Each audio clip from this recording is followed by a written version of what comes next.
ஆண்டவரே ஸ்தோத்திரிக்கிறோம், ஸ்தோத்திரிக்கிறோம், ஸ்தோத்திரிக்கிறோம். பரிசுத்த தேவனே மை ஸ்தோத்திரிக்கிறோம் ஆண்டவரே. பரலோக பிதாவே மை ஸ்தோத்திரிக்கிறோம் ஆண்டவரே. ரட்சிப்பின் தேவனே மை ஸ்தோத்திரிக்கிறோம் ஆண்டவரே. ரட்சாதி ரட்சகனே மை ஸ்தோத்திரிக்கிறோம் ஆண்டவரே. ராஜாதி ராஜாவே மை ஸ்தோத்திரிக்கிறோம். தேவாதி தேவனே மை ஸ்தோத்திரிக்கிறோம் ஆண்டவரே. கத்தாதி கத்தாவே மை ஸ்தோத்திரிக்கிறோம். கண்மலையே மை ஸ்தோத்திரிக்கிறோம் ஆண்டவரே. கோட்டையே மை ஸ்தோத்திரிக்கிறோம் ஆண்டவரே. அரணே மை ஸ்தோத்திரிக்கிறோம். எங்கள் ஜீவனே மை ஸ்தோத்திரிக்கிறோம் ஆண்டவரே. ஆண்டவரே மை ஸ்தோத்திரிக்கிறோம். பிதாவே மை ஸ்தோத்திரிக்கிறோம். குமாரனே மை ஸ்தோத்திரிக்கிறோம். பரிசுத்த ஆவியானவரே மை ஸ்தோத்திரிக்கிறோம். உமக்கு மகிமை செலுத்துகிறோம் ஆண்டவரே. உமக்கு மகிமை ஆண்டவரே. உமக்கு மகிமை ஆண்டவரே. உமக்கு மகிமை ஆண்டவரே.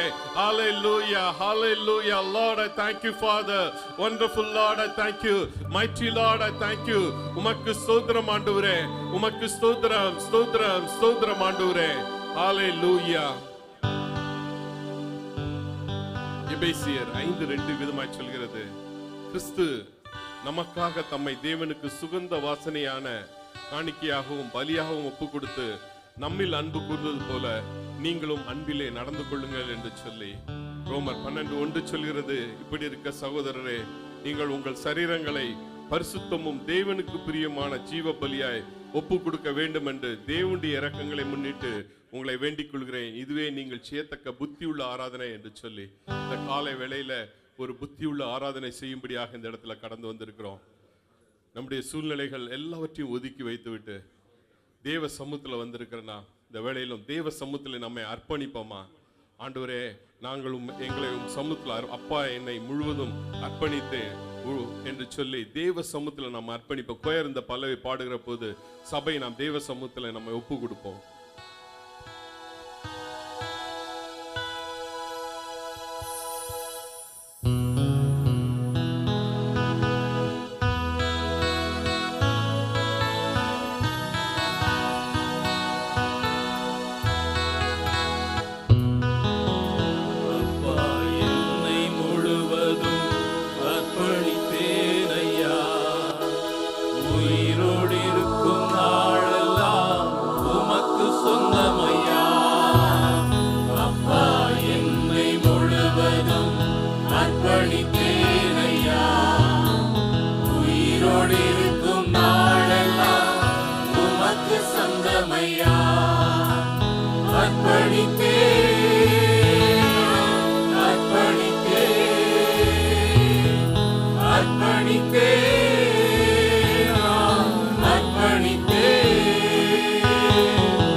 சுத்திகரித்தபடியா கரங்களை உயர்த்தி தேவனை மகிமைப்படுத்துவோமா?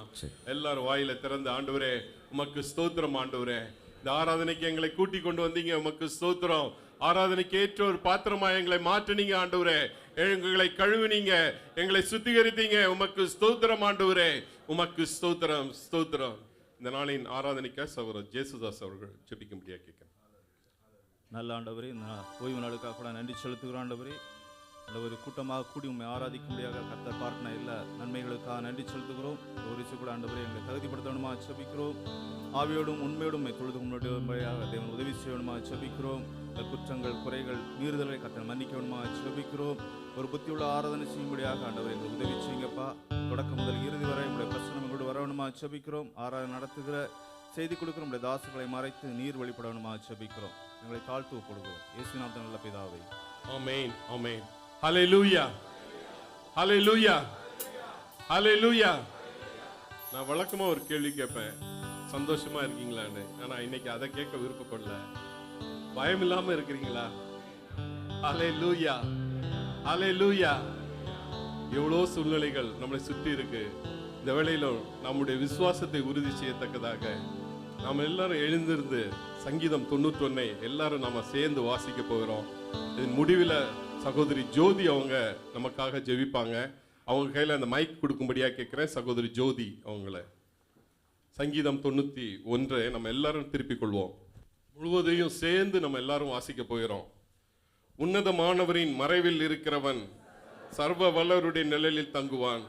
நான் கர்த்தரை நோக்கி, நீர் என் அடைக்கலம், என் கோட்டை, என் தேவன், நான் நம்பியிருக்கிறவர் என்று சொல்லுவேன். அவர் உன்னை வேடனுடைய கண்ணிக்கும் பாலாக்கும் கொள்ளை நோய்க்கும் தப்புவிப்பார். அவர் தமது சிறகுகளாலே உன்னை மூடுவார். அவர் செட்டைகளின் கீழே அடைக்கலம் புகுவாய். அவருடைய சத்தியம் உனக்கு பரிசை கேடகுமாம். இரவில் உண்டாகும் பயங்கரத்துக்கும் பகலில் பறக்கும் அம்புக்கும் இருளில் நடமாடும் கொள்ளை நோய்க்கும் மத்தியானத்தில் பாலாக்கும் சங்காரத்துக்கும் பயப்படாதிருப்பாய். உன் பக்கத்தில் 1000 பேரும் உன் வலப்புறத்தில் 10,000 பேர் விழுந்தாலும் அது உன்னை அணுகாது. உன் கண்களால் மாத்திரம் நீ அதை பார்த்து துன்மார்க்கருக்கு வரும் பலனை காண்பாய். எனக்கு அடைக்கலமாய் இருக்கிற உன்னதமான கர்த்தரை உனக்கு தாபரமாய் கொண்டாய். ஆகையால் பொல்லாப்பு உனக்கு நேரிடாது, வாதை உன் கூடாரத்தை அணுகாது. உன் வழிகளில் எல்லாம் உன்னை காக்கும்படி உனக்காக தம்முடைய தூதர்களுக்கு கட்டளையிடுவா. உன் பாதம் கல்லில் இடராதபடிக்கு அவர்கள் உன்னை தங்கள் கைகளில் ஏந்தி கொண்டு போவார்கள். சிங்கத்தின் மேலும் விரியன் பாம்பின் மேலும் நீ நடந்து பால சிங்கத்தையும் வலு சர்ப்பத்தையும் மிதித்து போடுவாய். அவன் என்னிடத்தில் வாஞ்சையாய் இருக்கிறபடியால் அவனை விடுவிப்பேன். என் நாமத்தை அவன் அறிந்திருக்கிறபடியால் அவனை உயர்ந்த அடைக்கலத்திலே வைப்பேன். அவன் என்னை நோக்கி கூப்பிடுவான், நான் அவனுக்கு மறு உத்தரவு அருளி செய்வேன். ஆபத்தில் நானே அவனோடு இருந்து அவனை தப்புவித்து அவனை கனம் பண்ணுவேன். நீடித்த நாட்களால் அவனை திருப்தியாக்கி என் ரட்சிப்பை அவனுக்கு காண்பிப்பேன். ஹல்லேலூயா, ஹல்லேலூயா. உன் பக்கத்தில் 1000 பேரும் உன் வலப்புறத்தில் 16 பேர் விழுந்தாலும் அது உன்னை அணுகாது. உன் கண்களால் மாத்திரம் அதை எத்தனை பேர் நம்ம கட்டு போறதை பார்த்தோம். ஆனா கர்த்தர் நம்மை பாதுகாக்க போதுமுள்ளவராக இருக்கிறார். ஹல்லேலூயா, ஹல்லேலூயா. எல்லாரும் கரங்களை பிடித்துக் கொள்வோம். சகோதரி ஜோதி அவங்க ஜெபிப்பாங்க. இந்த தேசத்தினுடைய தலைவர்களுக்காக மற்றும் இந்த தேசத்தின் பாதுகாப்புக்காக சகலருக்கும் ஞானம் தரத்தக்காக இந்த நாட்கள்ல இந்த சூழ்நிலையை நிமித்தம் அநேக விலைவாசிகள் உயர்வு வந்து அநேக பிள்ளைகள் கஷ்டத்தின் மூலத்திலே கடந்து செல்கிறாங்க. இவர்கள் எல்லாரையும் ஒப்பு கொடுத்து சகோதரி ஜோதி அவர்கள் ஜெபிக்கும்படியா கேட்கிறேன். எல்லாரும் இணைந்து ஜெபிப்போம். வல்ல பிதாவே, நன்றியோடு நாங்கள் துதிக்கிறோம். ஸ்தோத்திரப்பா. துதிகளின் மத்தியில் வாசமா இருக்கிற பரிசுத்தரை, அருமையான ஆசீர்வதிக்கப்பட்ட ஆண்டவரே, இந்த ஓய்வு நாள் ஆராதனை வேலைக்கால் நன்றியோடு நாங்கள் துதிக்கிற ராஜா. ஆண்டவரே, உடைய சமுத்தி நாங்கள் ஒரு குடும்பத்தின் பிள்ளைகளாய் ஆண்டவரே கூடி வந்த ஆண்டவரே மை ஆராதிக்கும், தொழுது கொள்ளுவோம் ஆண்டவரே. உடைய நாமத்தை மகிமைப்படுத்தும்படி ஆண்டவரே இந்த தேசத்தை எங்களை வைத்து ஆண்டவரே இம்மட்ட கர்த்தர்களை கிருபையாய் நீர் பாதுகாத்து வருகிறீரே. அதற்காக நன்றியோடு நாங்கள் துதிக்கிறோம், நன்றி செலுத்துற ராஜா. நாங்கள் நிற்பது நிர்மூலமாகாது இருப்பது ஆண்டவரே உடைய சுத்த கிருபை ராஜா. உடைய கிருபையினால் எங்களை ஆண்டவரை நடத்தி வருகிறீர். அதற்காக நன்றி ஏசப்பா. விசேஷமா ஆண்டவரே இந்த 7 எமரிஸ்டுடைய தலைவர்களுக்காய் ஆண்டவரே நன்றியோடு நாங்கள் துதிக்கிறோம், நன்றி செலுத்துறப்பா. ஆண்டவரே அவர்களை சுற்றி ஆண்டவரை வேலி அடைத்த ஆண்டவரே கர்த்தர் கிருபையாய் பாதுகாக்க வேண்டும். கரத்தில் ஒப்பு கொடுக்கிறப்பா. ஆண்டவரே தேசத்து தலைவர்களுக்கும் ஜனங்களுக்கும் ஆண்டவரே ஆண்டவரே தம்முடைய விசேஷித்த ஞானத்தையும் ஆண்டவரே பாதுகாப்பை என் தேவன் தந்த ஆண்டவரே அவர்களை சரியான பாதையில் வழிநடத்தத்தக்கதாக சரியானபடி நல்ல ஆலோசனை கொடுத்த ஆண்டவரே தெளிந்த புத்தியோடு தெளிந்த ஞானத்தோடு ஆண்டவரே அவர்கள் காரியங்களை மேற்கொள்ளத்தக்கதாக ஆண்டவரே Hallelujah. கர்த்தர் நீங்க வழி நடத்த வேண்டுமா அவருடைய கரத்தில் ஜெபிக்கிறோம் ஒப்புக்கொடுக்கிற ஆண்டவரே. ராஜா. நான் உனக்கு போதித்த ஆண்டவரே நான் Hallelujah. நடக்க வேண்டிய வழியை உனக்கு காட்டுவேன் என்று Amen. சொன்னீங்களப்பா. Hallelujah. ஆண்டவரே கர்த்தர் தம்முடைய நாமத்தை மகிமைப்படுத்தும்படி ஆண்டவரே ஜெபிக்கிறோம் உம்முடைய ஆண்டவரே. ஞானத்தை அவர்களுக்கு கொடுப்பதற்காக நன்றியோடு நாங்கள் துதிக்கிறோம். Amen. சரியானபடி அவர்கள் ஆண்டவரே தெளிவான காரியங்களை ஆண்டவரே மேற்கொண்டபடி ஞானத்தை அவர்கள் தருகிறபடியால் நன்றியோடு துதிக்கிற ராஜா. துதிக்கிறோம் ஆண்டவரே. ஆண்டவரே தேசத்து ஜனங்களை உம்முடைய கரத்தில் ஒப்புக்கொடுக்கிறப்பா. ஆண்டவரே உங்கள் இருதயம் கலங்காதிருப்பதாக என்று சொன்னீங்களப்பா. பயப்படாதீர்கள் என்று சொன்னீங்களப்பா. என் தேவனுடைய கர்த்தர் ஆண்டவரே ஆண்டவரே எங்கள் ஒவ்வொருவரும் கூட இருக்கிறீர் என்பதை ஆண்டவரே நாங்கள் உணர்ந்தபடி நாமத்தை ஆண்டவரே மகிமைப்படுத்தபடி ஆண்டவரே இந்த ஜனங்களுக்கு அப்படிப்பட்ட பயங்கள் ஆண்டவரே ஏசப்பா பயந்து நடக்கிற காரியங்கள் எல்லாவற்றையும் ஆண்டவரே கர்த்தர் மாற்ற வேண்டுமா உம்முடைய கரத்தில் ஒப்புக்கொடுக்கிற ராஜா. ஆண்டவரே. என் தேவனுடைய ராஜ்யம் ஆண்டவரே தலைமுறை தலைமுறையா நிற்கிற ராஜா. அவர் ஒருவரே ஜாதிகளை அரசாளுகிற தேவன் என்று நாங்கள் ஆமென். பார்க்கிற ராஜா. ஆண்டவரே விசேஷம் ஆண்டவரே இந்த விலைவாசி காரியங்களுக்காக நோக்கி நாங்கள் பார்க்கிற ஆமென், ராஜா. Jesus. ஆண்டவரே இதனால் பாதிக்கப்பட்ட ஜனங்கள் ஆண்டவரே நடுத்தர குடும்பங்கள் உண்டு ராஜா. ஆமென். கர்த்தர் கண்ணோக்கி பாருங்க ராஜா. பாருங்க ஆண்டவரே. ஆண்டவரே கிருபையா அவர்களுக்கு உதவி செய்வீராக. உதவி செய்வீராக. அவருடைய எல்லாவித தேவைகளை கர்த்தர் சந்திப்பீராக. சந்திப்பீராக ஆண்டவரே ஆண்டவரே. அவருடைய கிருபை அவர்களை ஆண்டவரே நீர் வழி நடத்த வேண்டுமாய். ஆண்டவரே தேவன் தம்முடைய குறைவையெல்லாம் ஆண்டவரே கிறிஸ்து இயேசுக்குள் மகிமையிலே நிறைவாக்குற தேவன் நீங்க ஒருவர் மாத்திரதான் இயேசப்பா. ஆமென், ஆமென். ஆண்டவரே பாதிக்கப்பட்ட பிள்ளைகளுக்கு நல்ல சுகத்தை பலத்தை ஆரோக்கியத்தை கொடுங்கப்பா. ஆமென். ஆண்டவரே அவருடைய காயங்கள் எல்லாம் கர்த்தர் மாற்றுங்கப்பா. ஆண்டவரே அநேகர் அன்பு ஆண்டவரே மரித்திருக்காங்கப்பா. அவருடைய குடும்பங்களுக்கு ஆண்டவரே ஆறுதலை தேறுதலை ஆண்டவரே தேவ சமாதானத்தை கர்த்தர் கட்டளையிட வேண்டுமா உம்முடைய கரத்தில் ஒப்பு கொடுக்கிற எங்கள் ஆராதனை முழுவதையும் ஆண்டவரே கர்த்தர் ஆசீர்வதித்து கொடுப்பீராக. ஆமென். ஆண்டவரே விரோதமாய் கிரியிச்சுகிற பொல்லாத சத்துருடைய கிரியைகளை ஆண்டவரே ஆமென். நசரேயனாகிய இயேசு கிறிஸ்து வல்லமையுள்ள நாமத்தில் ஆண்டவரே கடிந்து கட்டி நாங்கள் அப்புறப்படுத்துகிற ராஜா. தொடக்கத்திலிருந்து முடிவு வரை தேவனுடைய பிரசன்னம் நிறைந்திருப்பதாக ஆண்டவர் ஆராதனை செய்தி பகுதி ஒவ்வொரு பகுதியிலும் ஆண்டவரே நீங்க மகிமைப்படும்படியான காரியங்களை செய்க ராஜா. எங்களோடு கூட பேசுங்க. உடைய நாமத்தை கர்த்தர் நீங்க மகிமைப்படுத்துங்க ராஜா. துதிக்கான மகிமையெல்லாம் ஒருவருக்கே செலுத்துறப்பா. இயேசுவின் மூலம் ஜெபங்களை ஜீவனுள்ள பரம தந்தையே. ஆமென். தேவன் நம் ஜெபத்தை கேட்டான்னு சொல்லி கரங்களை தட்டி தேவனை மகிமைப்படுத்துமா. ஹalleluya ஹalleluya ஹalleluya. யாவரும் அமர்வோம். சங்கீதம் 104 விதமாய் சொல்கிறது, அவர் வாசல்களின் துதியோடும் அவர் பிரகாரங்களின் புகழ்ச்சியோடும் பிரவேசித்து அவரை துதித்து அவர் நாமத்தை ஸ்தோத்திரியுங்கள். கொலோசியர் 1:3-15 சொல்கிறது, தேவ சமாதானம் உங்கள் இருதயங்களில் ஆழக்கடவது, இதற்கென்றே நீங்கள் ஒரே சரீரமாய் அழைக்கப்பட்டீர்கள், நன்றி அறிதல் உள்ளவர்களாயிருங்கள் என்று சொல்லி இந்த வேளையிலும் கூட துதித்து பாடிற பாத்திரமே துங்கவன் இயேசுவின் நாமமதே என்கிற பாடலை இணைந்து கடந்த நாட்களில் கண்மணி போல் கருத்துடன் நம்மை காத்தாரே, கர்த்தரை நம்பி ஜீவித்திட கிருபையால் ஈந்ததால் என்று சொல்லி அவருடைய நாமத்தை அவர் நமக்கு செய்த நன்மைகளை நினைத்தவர்களா இந்த பாடலை நாம் பாடுவோம்.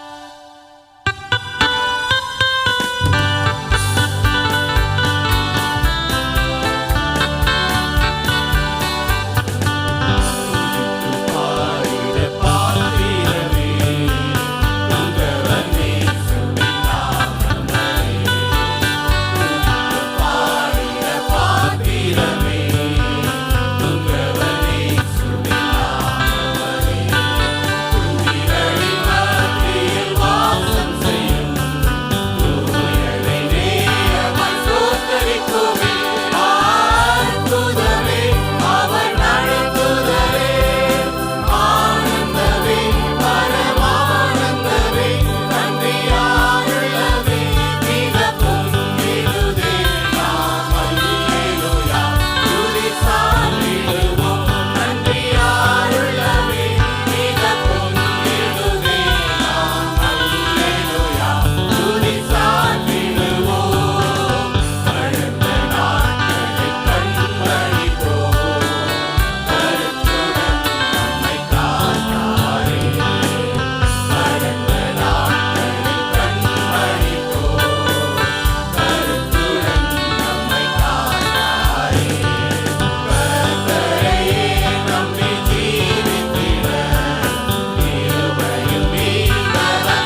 இயேசு நம்மோடு இருப்பார்.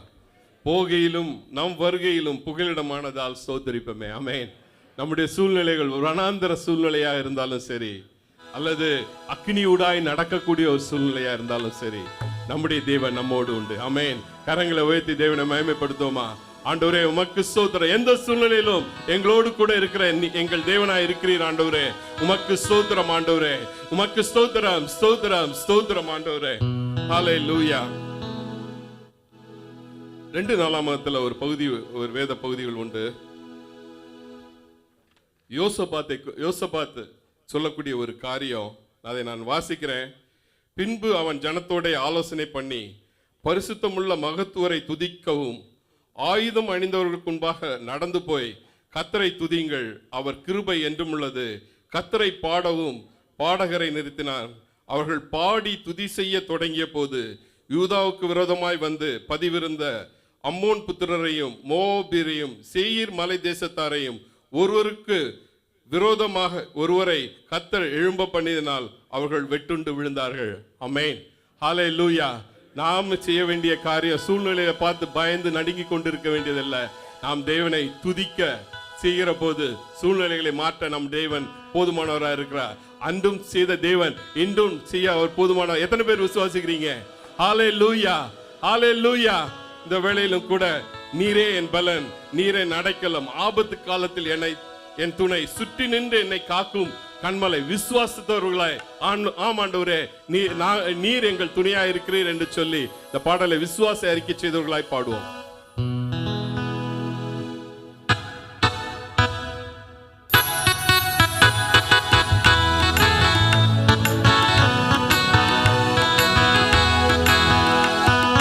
நீரே என் பலன், நீர்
மிகவும் கருத்தாழம் உள்ள ஒரு பாடல்.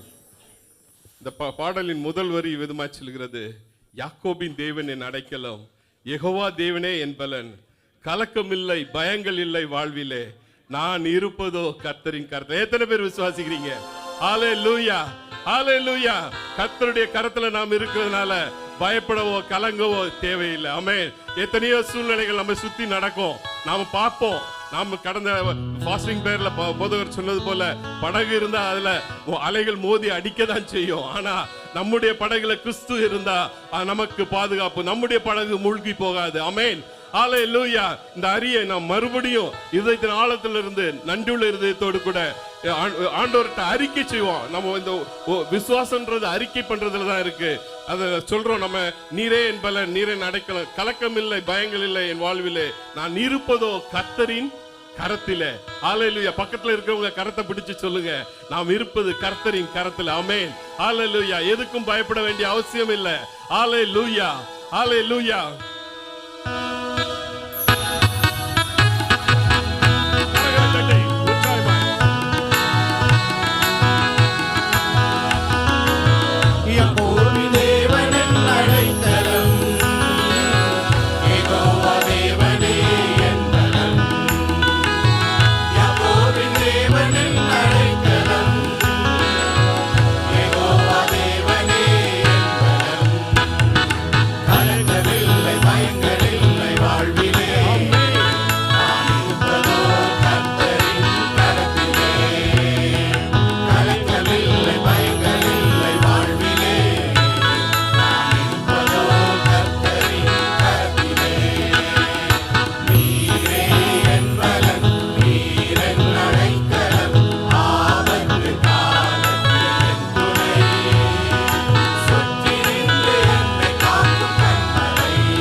அவர் கரத்தில் இருக்கிறோம். அவர் நம்மை கரம் பிடித்து நடத்துகிற தேவன். கரங்களை உயர்த்தி தேவனை மகிமைப்படுத்துவோமா?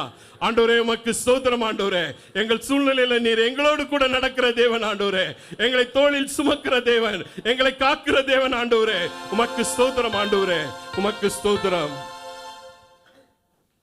நான் ஒவ்வொரு முறை இந்த ஆராதனைக்கு வருகிற போது ஜெபித்து தேவ சமூகத்துல வாக்குத்தத்த வசனத்தை பெற்று நடத்துகிற என்னுடைய வழக்கத்தின்படி கடந்த நாளில் தேவ சமூகத்தில் இருக்கும்போது கர்த்தர் எனக்கு இந்த காரியங்கள்லாம் நடக்குது முன்பாகவே நான் இந்த வசனத்தை நான் எடுக்க நேர்ந்தது. யோவேல் 2ஆம் அதிகாரம் 25, 26, 27 வசனங்களை நான் வாசிக்க, நான் உங்களிடத்தில் அனுப்பின என் பெரிய சேனையாகிய வெட்டுக்கிளிகளும் பச்சை கிளிகளும் முசுக்குட்டை பூச்சிகளும் பச்சை புழுக்களும் பட்சித்த வருஷங்களின் விளைவை உங்களுக்கு திரும்ப அளிப்பேன். நீங்கள் சம்பூர்ணமாய் சாப்பிட்டு திருப்தி அடைந்து உங்களை அதிசயமாய் நடத்தி வந்த உங்கள் தேவனாகிய கர்த்தருடைய நாமத்தை துதிப்பீர்கள். என் ஜனம் ஒருபோதும் வெட்கப்பட்டு போவதில்லை. ஆமென். ஹல்லேலூயா, ஹல்லேலூயா. நான் இஸ்ரவேலின் நடுவில் இருக்கிறேன் என்றும் நானே உங்கள் தேவனாகிய கர்த்தர், வேறொருவர் இல்லை என்றும் அறிந்து கொள்வீர்கள். என் ஜனம் ஒருபோதும் வெட்கப்பட்டு போவதில்லை. ஆமென். ஹல்லேலூயா. விசுவாசிக்கிறவங்க கரங்களை தட்டி தேவனை மகிமைப்படுத்துவோமா? ஹல்லேலூயா, ஹல்லேலூயா, ஹல்லேலூயா.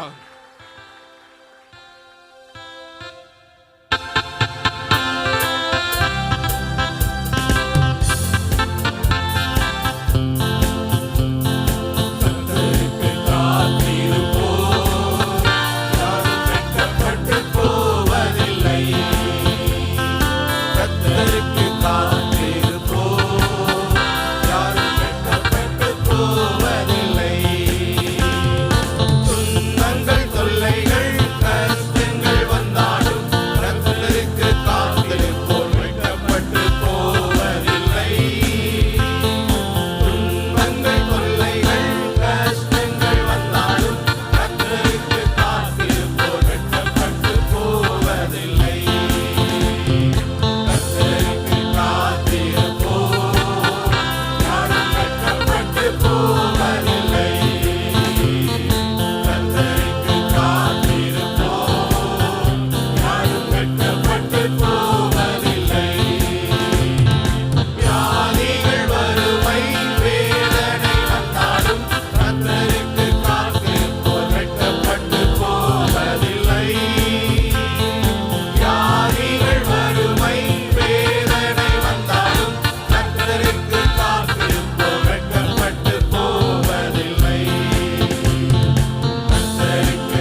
நம்மளை சுற்றியுள்ள எல்லா சூழ்நிலைகளையும் நம்ம பாடணும். விலைவாசி, யுத்தம், வியாதி, எது நம்ம சூழ்ந்திருந்தாலும் கர்த்தருக்கு காத்திருக்கிற பிள்ளைகள் ஒருபோதும் வெட்கப்பட்டு போவதில்லை. ஹல்லேலூயா. என் ஜனம் ஒருபோதும் வெட்கப்பட்டு போவதில்லை என்று வேதவசனம் சொல்கிறது. அவரை சார்ந்து இருக்கும்போது, அவரை நம்பி இருக்கும்போது, அவருடைய கரத்துல இருக்கும்போது கர்த்தர் நம்மை வெட்கப்பட விடுகிற தேவன் அல்லவே அல்ல. ஆமென். எத்தனை பேர் விசுவாசிக்கிறீங்க? கரங்களை உயர்த்தி தேவனை மகிமைப்படுத்துவோமா? உமக்கு ஸ்தோத்திரம் ஆண்டவரே, உமக்கு ஸ்தோத்திரம், ஸ்தோத்திரம். இந்த தேவனை ஆராதிக்கும்படியா நாம் எழுந்திருப்போமா? சங்கீதம் 22:3 விதமா சொல்கிறது, இஸ்ரவேலின் துதிகளுக்குள் வாசமாயிருக்கிற தேவரீரே பரிசுத்த. எங்கள் பிதாக்கள் உம்மிடத்தில் நம்பிக்கை வைத்தார்கள், நம்பின அவர்களை நீர் விடுவித்தீர். உம்மை நோக்கி கூப்பிட்டு தப்பினார்கள், உம்மை நம்பி வெட்கப்பட்டு போகாதிருந்தார்கள் என்று சொல்லி. ஆமென். ஹல்லேலூயா. இஸ்ரவேலின் துதிகளில் வாசமாயிருக்கிற தேவரீர் அவர் பரிசுத்த. இந்த நாளில் இஸ்ரவேலின் ராஜாவே, என் தேவனாம் கர்த்தரே, நான் உம்மை வாழ்த்துகிறேன், நன்மைகளை நினைக்கிறேன் என்று சொல்லி இதயத்தின் ஆழத்திலிருந்து தேவனை மகிமைப்படுத்துவோமா?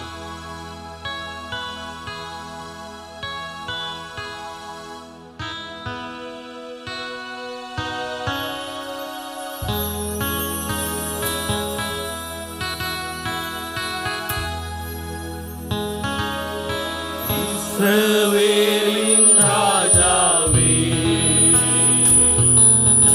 என் தேவனாம் கர்த்தரே, நான் உம்மை வாழ்த்துகிறேன், நன்மைகள் நினைக்கிறேன். இஸ்ரவேலின் ராஜாவே, என் தேவனாம் கர்த்தரே, நான் உம்மை வாழ்த்துகிறேன், நன்மைகள் நினைக்கிறேன்.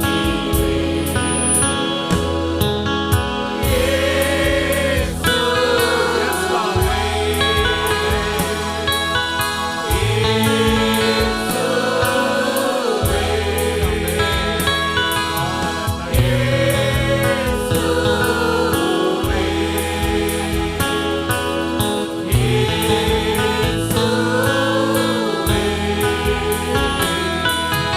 நன்றி நன்றி நாதா, அளவில்லா அன்பிற்காக. நன்றி நன்றி நாதா, அளவில்லா அன்பிற்காக. திருக்கரம் என்னை தாங்கி கடும் பிரச்சனைகளிலும் முன்னேறி செல்வதற்கு பலத்தை நீ தந்ததற்காக. திருக்கரம் என்னை தாங்கி கடும் பிரச்சனைகளிலும் முன்னேறி செல்வதற்கு பலத்தை நீ தந்ததற்காக.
அவரை ஆராதிப்போமா? சற்று நேரம் வாய்களை திறந்து, ஆண்டவரே நாங்கள் உம்மை ஆராதிக்கிறோம் ஆண்டவரே. உம்முடைய அன்பு பெரியது ஆண்டவரே, உம்முடைய இரக்கம் பெரியது ஆண்டவரே. உம்மை நாங்கள் ஆராதிக்கிறோம் ஆண்டவரே. நீ துதிக்கு பாத்திரர் ஆண்டவரே. நீர் எங்களை கண்மணி போல் பாதுகாக்கிறவர் ஆண்டவரே. எங்களோடு கூட நடக்கிற தேவன், உம்மை ஆராதிக்கிறோம் ஆண்டவரே. உமக்கு ஆராதனை ஆண்டவரே, உமக்கு மகிமை ஆண்டவரே, உமக்கு மகிமை ஆண்டவரே, உமக்கு மகிமை ஆண்டவரே, உமக்கு மகிமை செலுத்துகிறோம் ஆண்டவரே. உம்மை துதிக்கிறோம் ஆண்டவரே, உம்மை போற்றுகிறோம் ஆண்டவரே, உம்மை வாழ்த்துகிறோம் ஆண்டவரே. உமக்கு மகிமை ஆண்டவரே, உமக்கு மகிமை ஆண்டவரே, உமக்கு மகிமை, உமக்கு மகிமை, உமக்கு மகிமை ஆண்டவரே. ஹalleluya.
கரங்களை உயர்த்தி ஆண்டவரே நான் உம்மை ஆராதிக்கிறேன். நீ யெகோவா நிஷி ஆண்டவரே, நீர் சாலோம் ஆண்டவரே, யெகோவா ஷாலோம் ஆண்டவரே.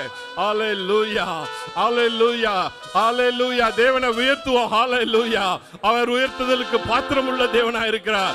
அவரை இருதயத்தின் ஆழத்திலிருந்து ஆராதிப்போம். ஆண்டவரே நாங்கள் உம்மை துதிக்கிறோம்.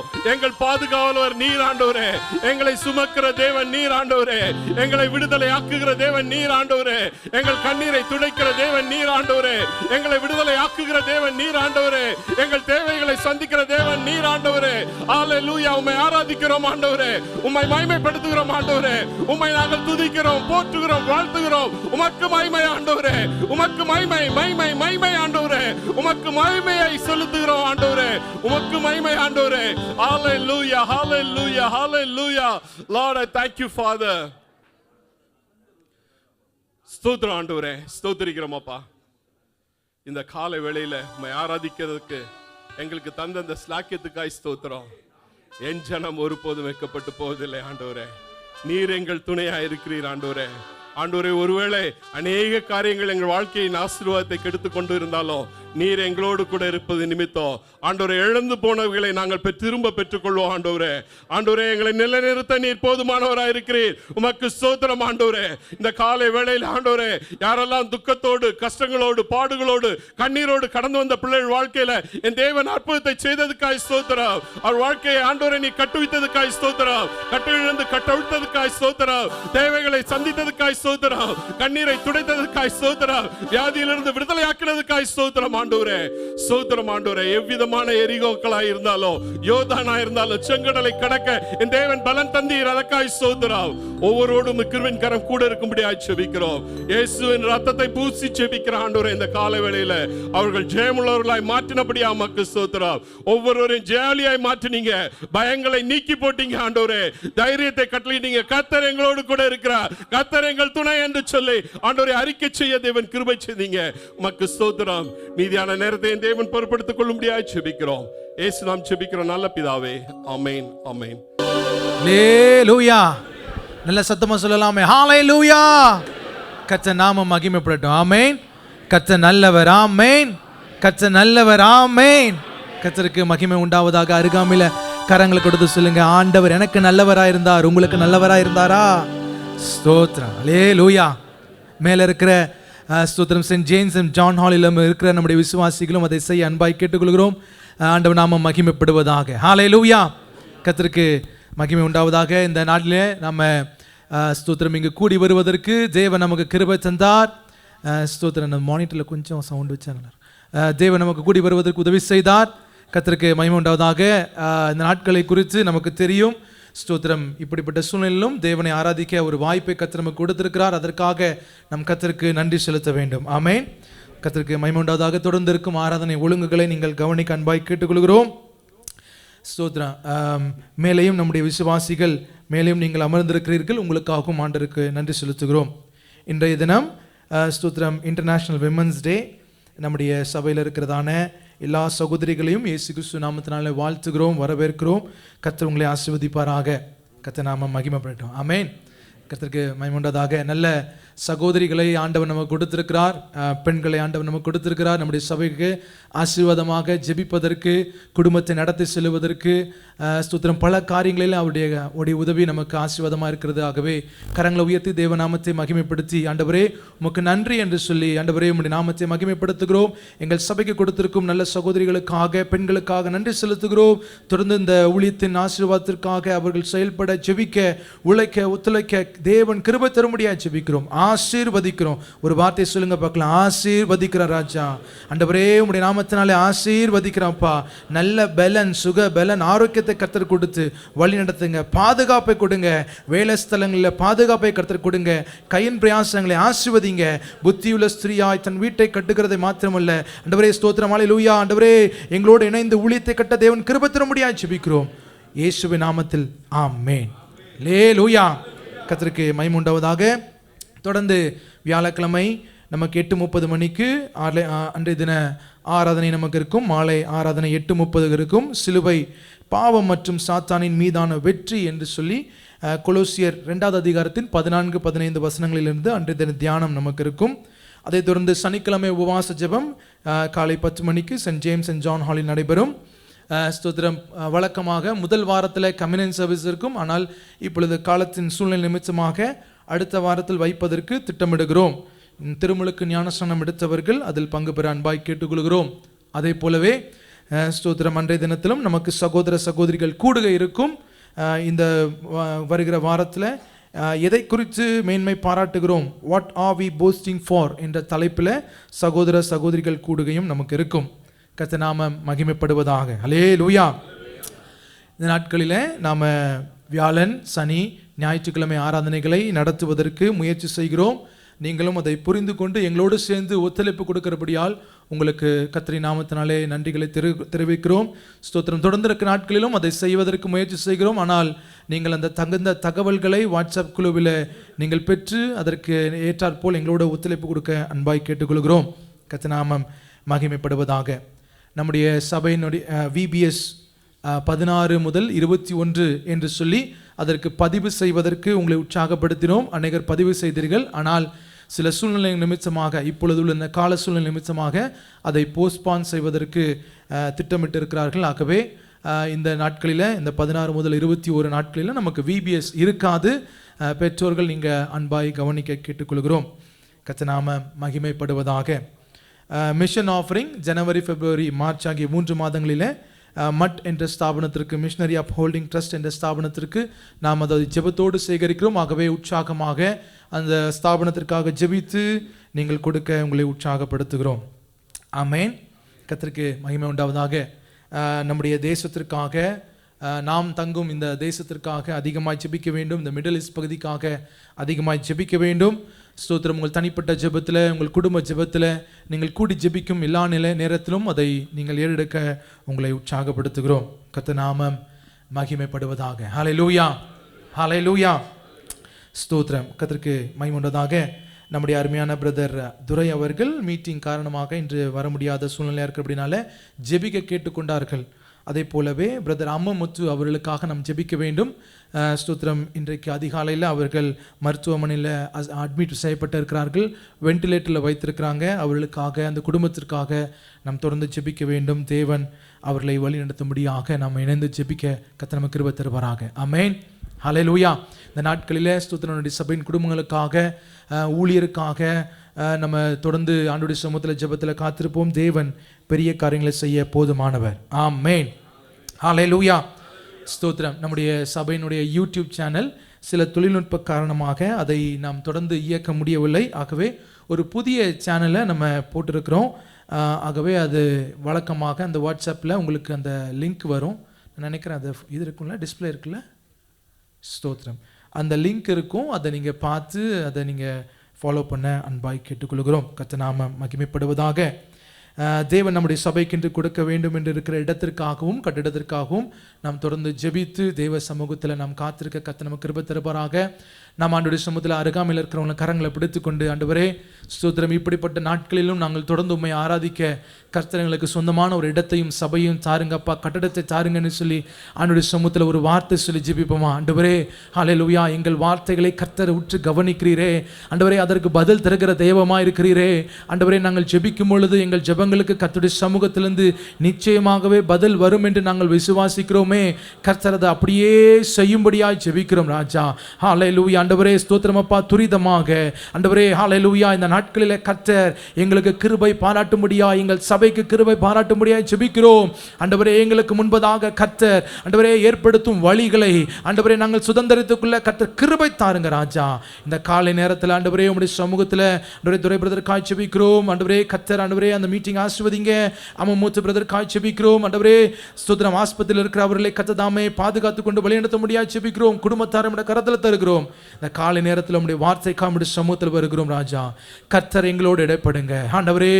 ஆண்டவரே கர்த்தர் எங்களோடு இடைப்படுங்க அப்பா. உம்முடைய வார்த்தைகள் எங்களுக்கு நேராய் வரும் பொழுது கர்த்தர் எங்களோடு பேசும்படியாய் ஜெபிக்கிறோம். எங்கள் சிந்தனைகளோடும் செயல்களோடும் கர்த்தர் இடைப்படும்படியாய் ஜெபிக்கிறோம் ராஜா. பேசுகிற தாசனை மறைத்து கர்த்தர் வெளிப்படுங்க.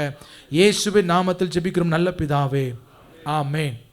இப்பொழுதும் ஆண்டவருடைய வார்த்தைக்கு நேராய் கடந்து செல்வோம். பிரதர் அஸ்கின் அவர்கள். தேவனுடைய நல்ல நாமம் மகிமைப்படுவதாக. நம் தேவன் மிகவும் நல்லவர், மிக மிக நல்லவர். எல்லா நிலைகளிலும் நம் ஒவ்வொருவரையும் கண்ணின் மணியைப் போல பாதுகாக்கிற நல்ல தகப்பனாக இருக்கிறார். ஆமென். நீங்கள் யோசிச்சு பாருங்க, பூமியின் கடைமனை முட்டும் யுத்தங்களை ஓய பண்ணுகிற கர்த்தர் நம்முடைய தகப்பன். அவர் நம்மோடு கூட இருக்கும்போது, ஏன்னா அவருடைய காரியத்தை பார்த்தீங்க அப்படின்னு சொன்னால், வாயின் வார்த்தைகளால் சர்வ லோகத்தையும் அவர் உருவாக்கினார். அப்போ அவருடைய கரம் எவ்வளோ வல்லமை உள்ளது. அந்த கரத்தில் நாம் இருக்கும்போது கலங்க தேவையில்லை, பயப்பட தேவையில்லை. அந்த கரத்தில் இருக்கும்படியாய் கர்த்தருடைய கிருபையை மட்டும் நாம் இழந்து போகக்கூடாது. இந்த நாட்களில் அப்பா உங்கள் கரத்தில் நான் எங்களை தரோன்னு சொல்லி உண்மையான ஒரு அர்ப்பணிப்போடு கூட இந்த வார்த்தையை நாம் கேட்க இருக்கிறோம். பயப்படுங்கள், ஒரு காசுக்கு 2 அடைக்கலான் குருவிகளை விற்கிறார்கள் அல்லவா, ஆயினும் உங்கள் பிதாவின் சித்தமில்லாமல் அவைகளில் ஒன்றாகிலும் தரையிலே விழாது, உங்கள் தலையிலுள்ள மயிரெல்லாம் எண்ணப்பட்டிருக்கிறது, ஆதலால் பயப்படாதிருங்கள். அநேகம் அடைக்கலான் குருவிகளை பார்க்கிலும் நீங்களும் நான் எப்படிப்பட்டவர்கள், விசேஷித்தவர்கள். அந்த ஒரு விசுவாசத்தோடு கூட நாம் காத்திருப்போம். ஏன்னா இந்த வாக்குத்தத்தங்கள் முழு உலகத்திற்கும் உரியதல்ல, அவரால் வேறு பிரிக்கப்பட்ட நம் ஒவ்வொருவருக்கும் உரியது, அவரால் தெரிந்து கொள்ளப்பட்ட நம் ஒருவருக்கும் உரியது. அவரை விசுவாசிக்கிற அவருடைய பிள்ளைகளுக்காகத்தான் தேவன் இந்த வாக்குத்தத்தத்தை எழுதி வைத்திருக்கிறார். ஒன்னே ஒன்று தான், என்ன தெரியுமா, கிறிஸ்துவுக்குள் இருக்கும்போது இந்த வாக்குத்தத்தங்கள் வாய்க்கும். கிறிஸ்துவுக்குள் இருக்கும்போது நீங்களும் நானும் கேட்க வேண்டியது, அப்பா நான் உங்களுக்குள்ளே இருக்கணும் டாடி, உங்களுக்குள்ளே இருக்கணும். எனக்கு உலகம் முக்கியமல்ல. உலகம் பல விதத்தில் என்னை கலக்கமடைய வைக்கலாம், ஆனால் என்னை அழைத்தது நீங்கள் ஆண்டவரே. உங்கள் சித்தம் இல்லாமல் என் தலையிலிருந்து ஒரு மயிர் கூட விழாதுன்னு சொல்லியிருக்கீங்களே, என்னை பாதுகாக்க நீங்கள் போதுமானவர், என்னை வழி நடத்துங்கப்பா. ஆனால் என்னமோ ஒரு பயம் இருக்குது, அந்த பயத்தை என்ன பண்ணிடுங்க, எடுத்து போடுங்க. அந்த பயம் இருக்கு ஆண்டவரே, என்னுடைய அவிசுவாசங்கள் மாற அப்பா எனக்கு உதவி பண்ணுங்கன்னு கேட்கும்ப நம்மை அழைத்த நல்ல தகப்பன். ஏன்னா நம்முடைய தகப்பன் எப்படி பிள்ளைக்கு, இப்போ நான் ஒரு தகப்பனாக இருந்த என் பிள்ளை கொஞ்சம் பதறினா என்னுடைய மனசு எப்படி பதறுது, அதுபோல தான் என் தகப்பன் பதறுவார். தகப்பன் பதறி நமக்கு உதவ நம்ம அருகில் எப்போதும் கூடவே இருக்காரு, என்னுடைய உள்ளத்துக்குள்ளாக இருக்கிறார். என்னை சூழ உங்களை சூழ அவருடைய கிருபை நம்மை பாதுகாக்கிறது. அதை இழந்து போகக்கூடாது ஆண்டவரே. எதை இழந்தாலும் உங்கள் கிருபையை நான் இழக்கக்கூடாது. ஆனால் இந்த காரியம்லாம் ஒன்றே ஒன்று தான் எனக்கு உறுதி பண்ணுது, நீங்கள் வாசப்படியில் வந்துட்டீங்க ஆண்டவரே. நீங்கள் யோசிச்சு பாருங்கள், ஒரு ஆத்தும மணவாளன் வருவதற்கு மணவாட்டி காத்திருக்கும்ப அவர் வாசப்படியில் வந்துட்டாருன்னா என்ன வரும், பயம் வராது, சந்தோஷம் வரும். பயம் வராது, சந்தோஷம் வரும். எனக்கு அந்த சந்தோஷத்தை தாங்கப்பா. பயந்து பயந்து எல்லாரும் என்னை பயப்படுத்துகிறாங்க, ஆனால் எனக்கு ஒன்று நிச்சயம், நீங்கள் வந்துட்டீங்க, நான் உங்களை முகமுகமாக தரிசிக்க போகிறேன். என்னுடைய பாவங்களை எல்லாம் என்னை விட்டு அப்புறப்படுத்தி உம்முடைய திரு ரத்தத்தால் கழுகி உம்மோடு கூட பூர்ணப்படுத்தி என்னை சேர்த்து கொண்டு யுக யுகமாக உங்கள் பக்கத்தில் வைக்க போகிறீங்களா ஆண்டவரே. அந்த கிருபையை நான் முழுமையாய் அனுபவிக்க எனக்கு உதவி செய்யுங்கன்னு சொல்லி நாம் கேட்கணும். நமக்கு ரட்சிப்பை இலவசமாக கொடுத்தார், அந்த ரட்சிப்பை பூரணப்படுத்த பரிசுத்த ஆவியானவரையும் இலவசமாக கொடுத்தாரு. அதை கேட்கணும். ஆண்டவரே பரிசுத்த ஆவியானவரை எனக்கு பொழிந்தருளும், முழுமையாக தாங்க ஆண்டவரே. அந்த பரிசுத்த ஆவியானவருடைய கரத்தில் நான் இருக்கும்போது, அவர் என்னை முழுமையாய் அபிஷேகித்து அவருக்காக என்னை நிறுத்தும் போது, பாவங்களிலிருந்து விடுவிக்கப்பட்டு என் பரிசுத்த தேவனை சந்திக்க என்னை ஆயத்தப்படுத்துங்க ஆண்டவரே. ஏன்னா பரிசுத்த ஆவியானவரை முத்திரையாக கொடுத்துருக்காரு. He is a seal to meet the Father who is going to come soon. அவர் குமாரன் நம்மை அழைத்து கொண்டு போவதற்கு வர இருக்கிறார். அவர் வருகிற வரைக்கும் நம்ம பத்திரப்படுத்தப்படணும். இந்த உலகத்தில் தடுமாறி விடக்கூடாது, உலகத்தில் கலங்கி விடக்கூடாது.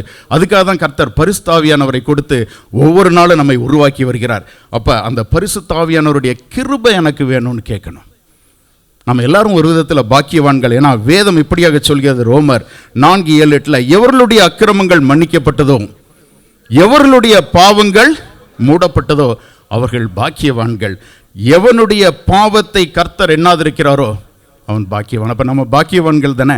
தேவனுடைய கரத்தில் நம்முடைய பாவத்தை எல்லாம் அவர் என்ன பண்ணிட்டாரு, மன்னித்து மறந்து, அதாவது மூடிட்டாருன்னா போட்டு சீல் பண்ணிட்டார்.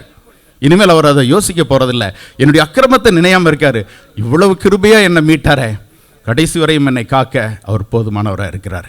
இன்னைக்கு நம்ம எல்லாரும் தேவ ஆவியானவருடைய துணையோடு கூட என்னை பலப்படுத்துகிற கிறிஸ்துவாலே, Jesus who sustains me, Jesus who strengthens me. அந்த தலைப்பில் தான் இன்னைக்கு ஒரு சில வார்த்தைகளை நம்ம தியானிக்க இருக்கிறோம். என்னை பலப்படுத்துகிற கிறிஸ்துவால். எல்லாரும் கண்களை மூடி.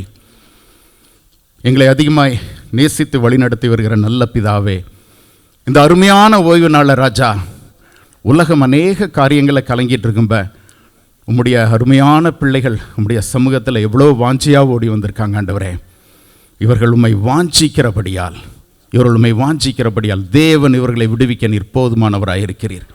எந்த நிலையில் இந்த பிள்ளைகளை நீங்கள் கைவிட மாட்டீங்க அப்படின்னு எங்களுக்கு உறுதிப்படுத்துகிறதற்காக உம்மை நன்றியோடு கூட துதிக்கிற ஆண்டவரே.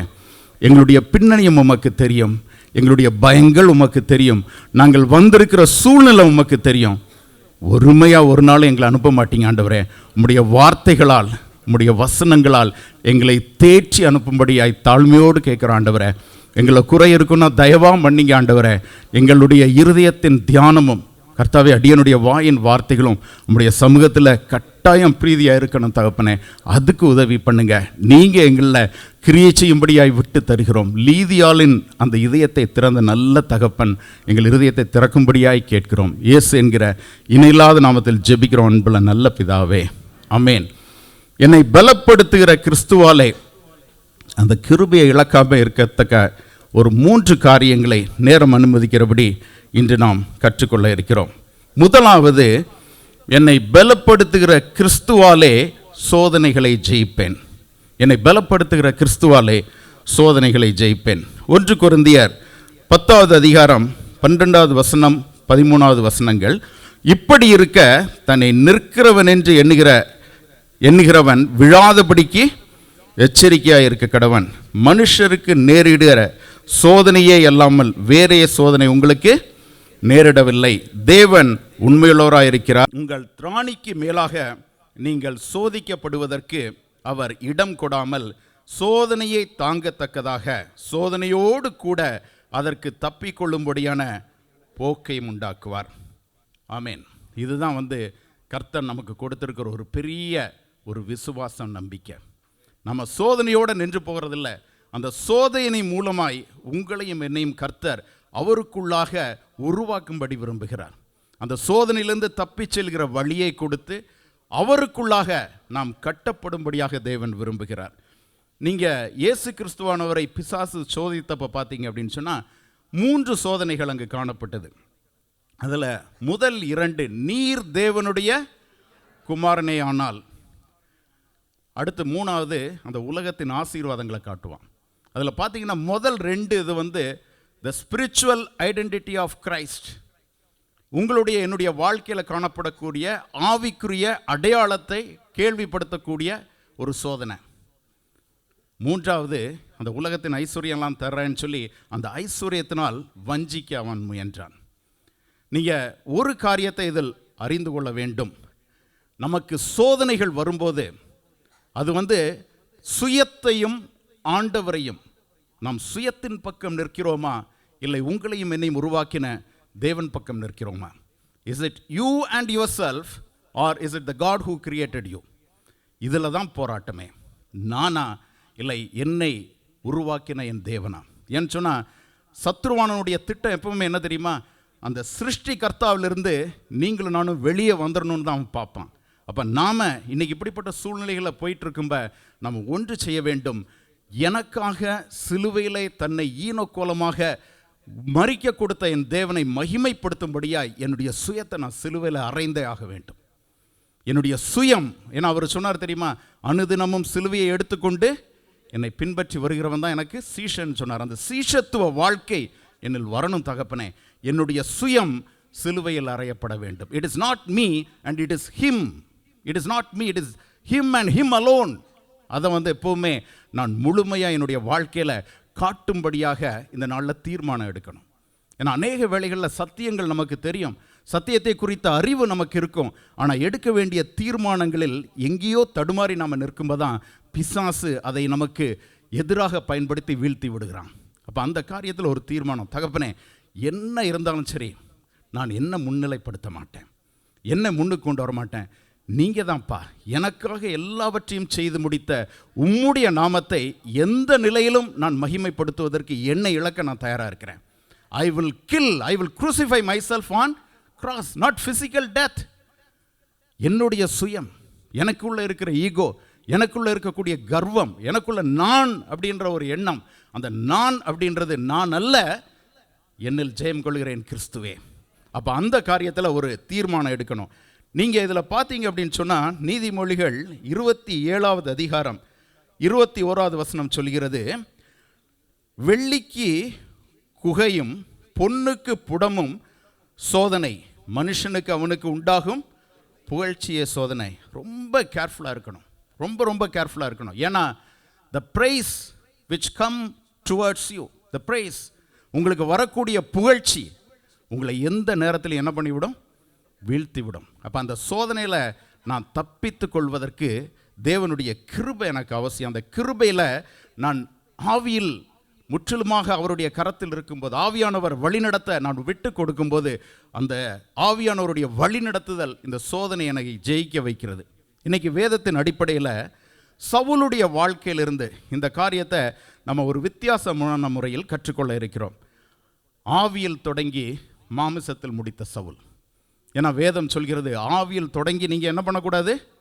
மாமிசத்தில் என்ன பண்ணக்கூடாது? முடிக்கக்கூடாது. ஆவியில் நான் பூரணப்படணும், நான் ஆவியில் வளரணும், ஆவியில் இன்னும் என் தகப்பனை நான் அறிந்து கொள்ள வேண்டும், இன்னும் அவரை கிட்டி சேரணும். அப்படிப்பட்ட ஒரு நிலையில் இந்த சவுலுடைய வாழ்க்கையை பார்த்தீங்கன்னா ஆவியில் தொடங்கி மாமிசத்தில் முடித்ததை நம்ம பார்க்கிறோம். 1 சாமுவேல் அந்த பகுதிகளை எடுத்து வைத்துக் கொள்ளுங்க. 10வது அதிகாரத்தில் 1வது வசனம், அதில் பார்த்தீங்க அப்படின்னு சொன்னால் சாமுவேல் யாரை தேர்வு செய்கிறார்? இஸ்ரவேலின் ராஜாவாக சவுலை தெரிந்து கொள்கிறார். அந்த சவுலை பென்னியமின் கோத்திரத்திலிருந்து சாமுவேல் தெரிந்து கொள்கிறார். அப்போ தேர்வு செய்து சவுலை ஆசீர்வதித்து அனுப்பும்போது ஆண்டவருடைய ஆவி யார் மேலே இறங்கினது? சவுலின் மேலே இறங்கினது. சவுல் தீர்க்க தரிசனம் சொல்கிறார். சவுலுடைய வாழ்க்கையில் ஆண்டவருடைய ஆவியானவர் இறங்குகிறார். அப்போ இந்த செய்தியை சவுல் என்ன பண்ணுறாருன்னா தன்னுடைய இருதயத்துக்குள்ளே வைத்துக் கொள்கிறார். அவருடைய சிறிய தகப்பன்ட்ட கூட அவர் சொல்லலை.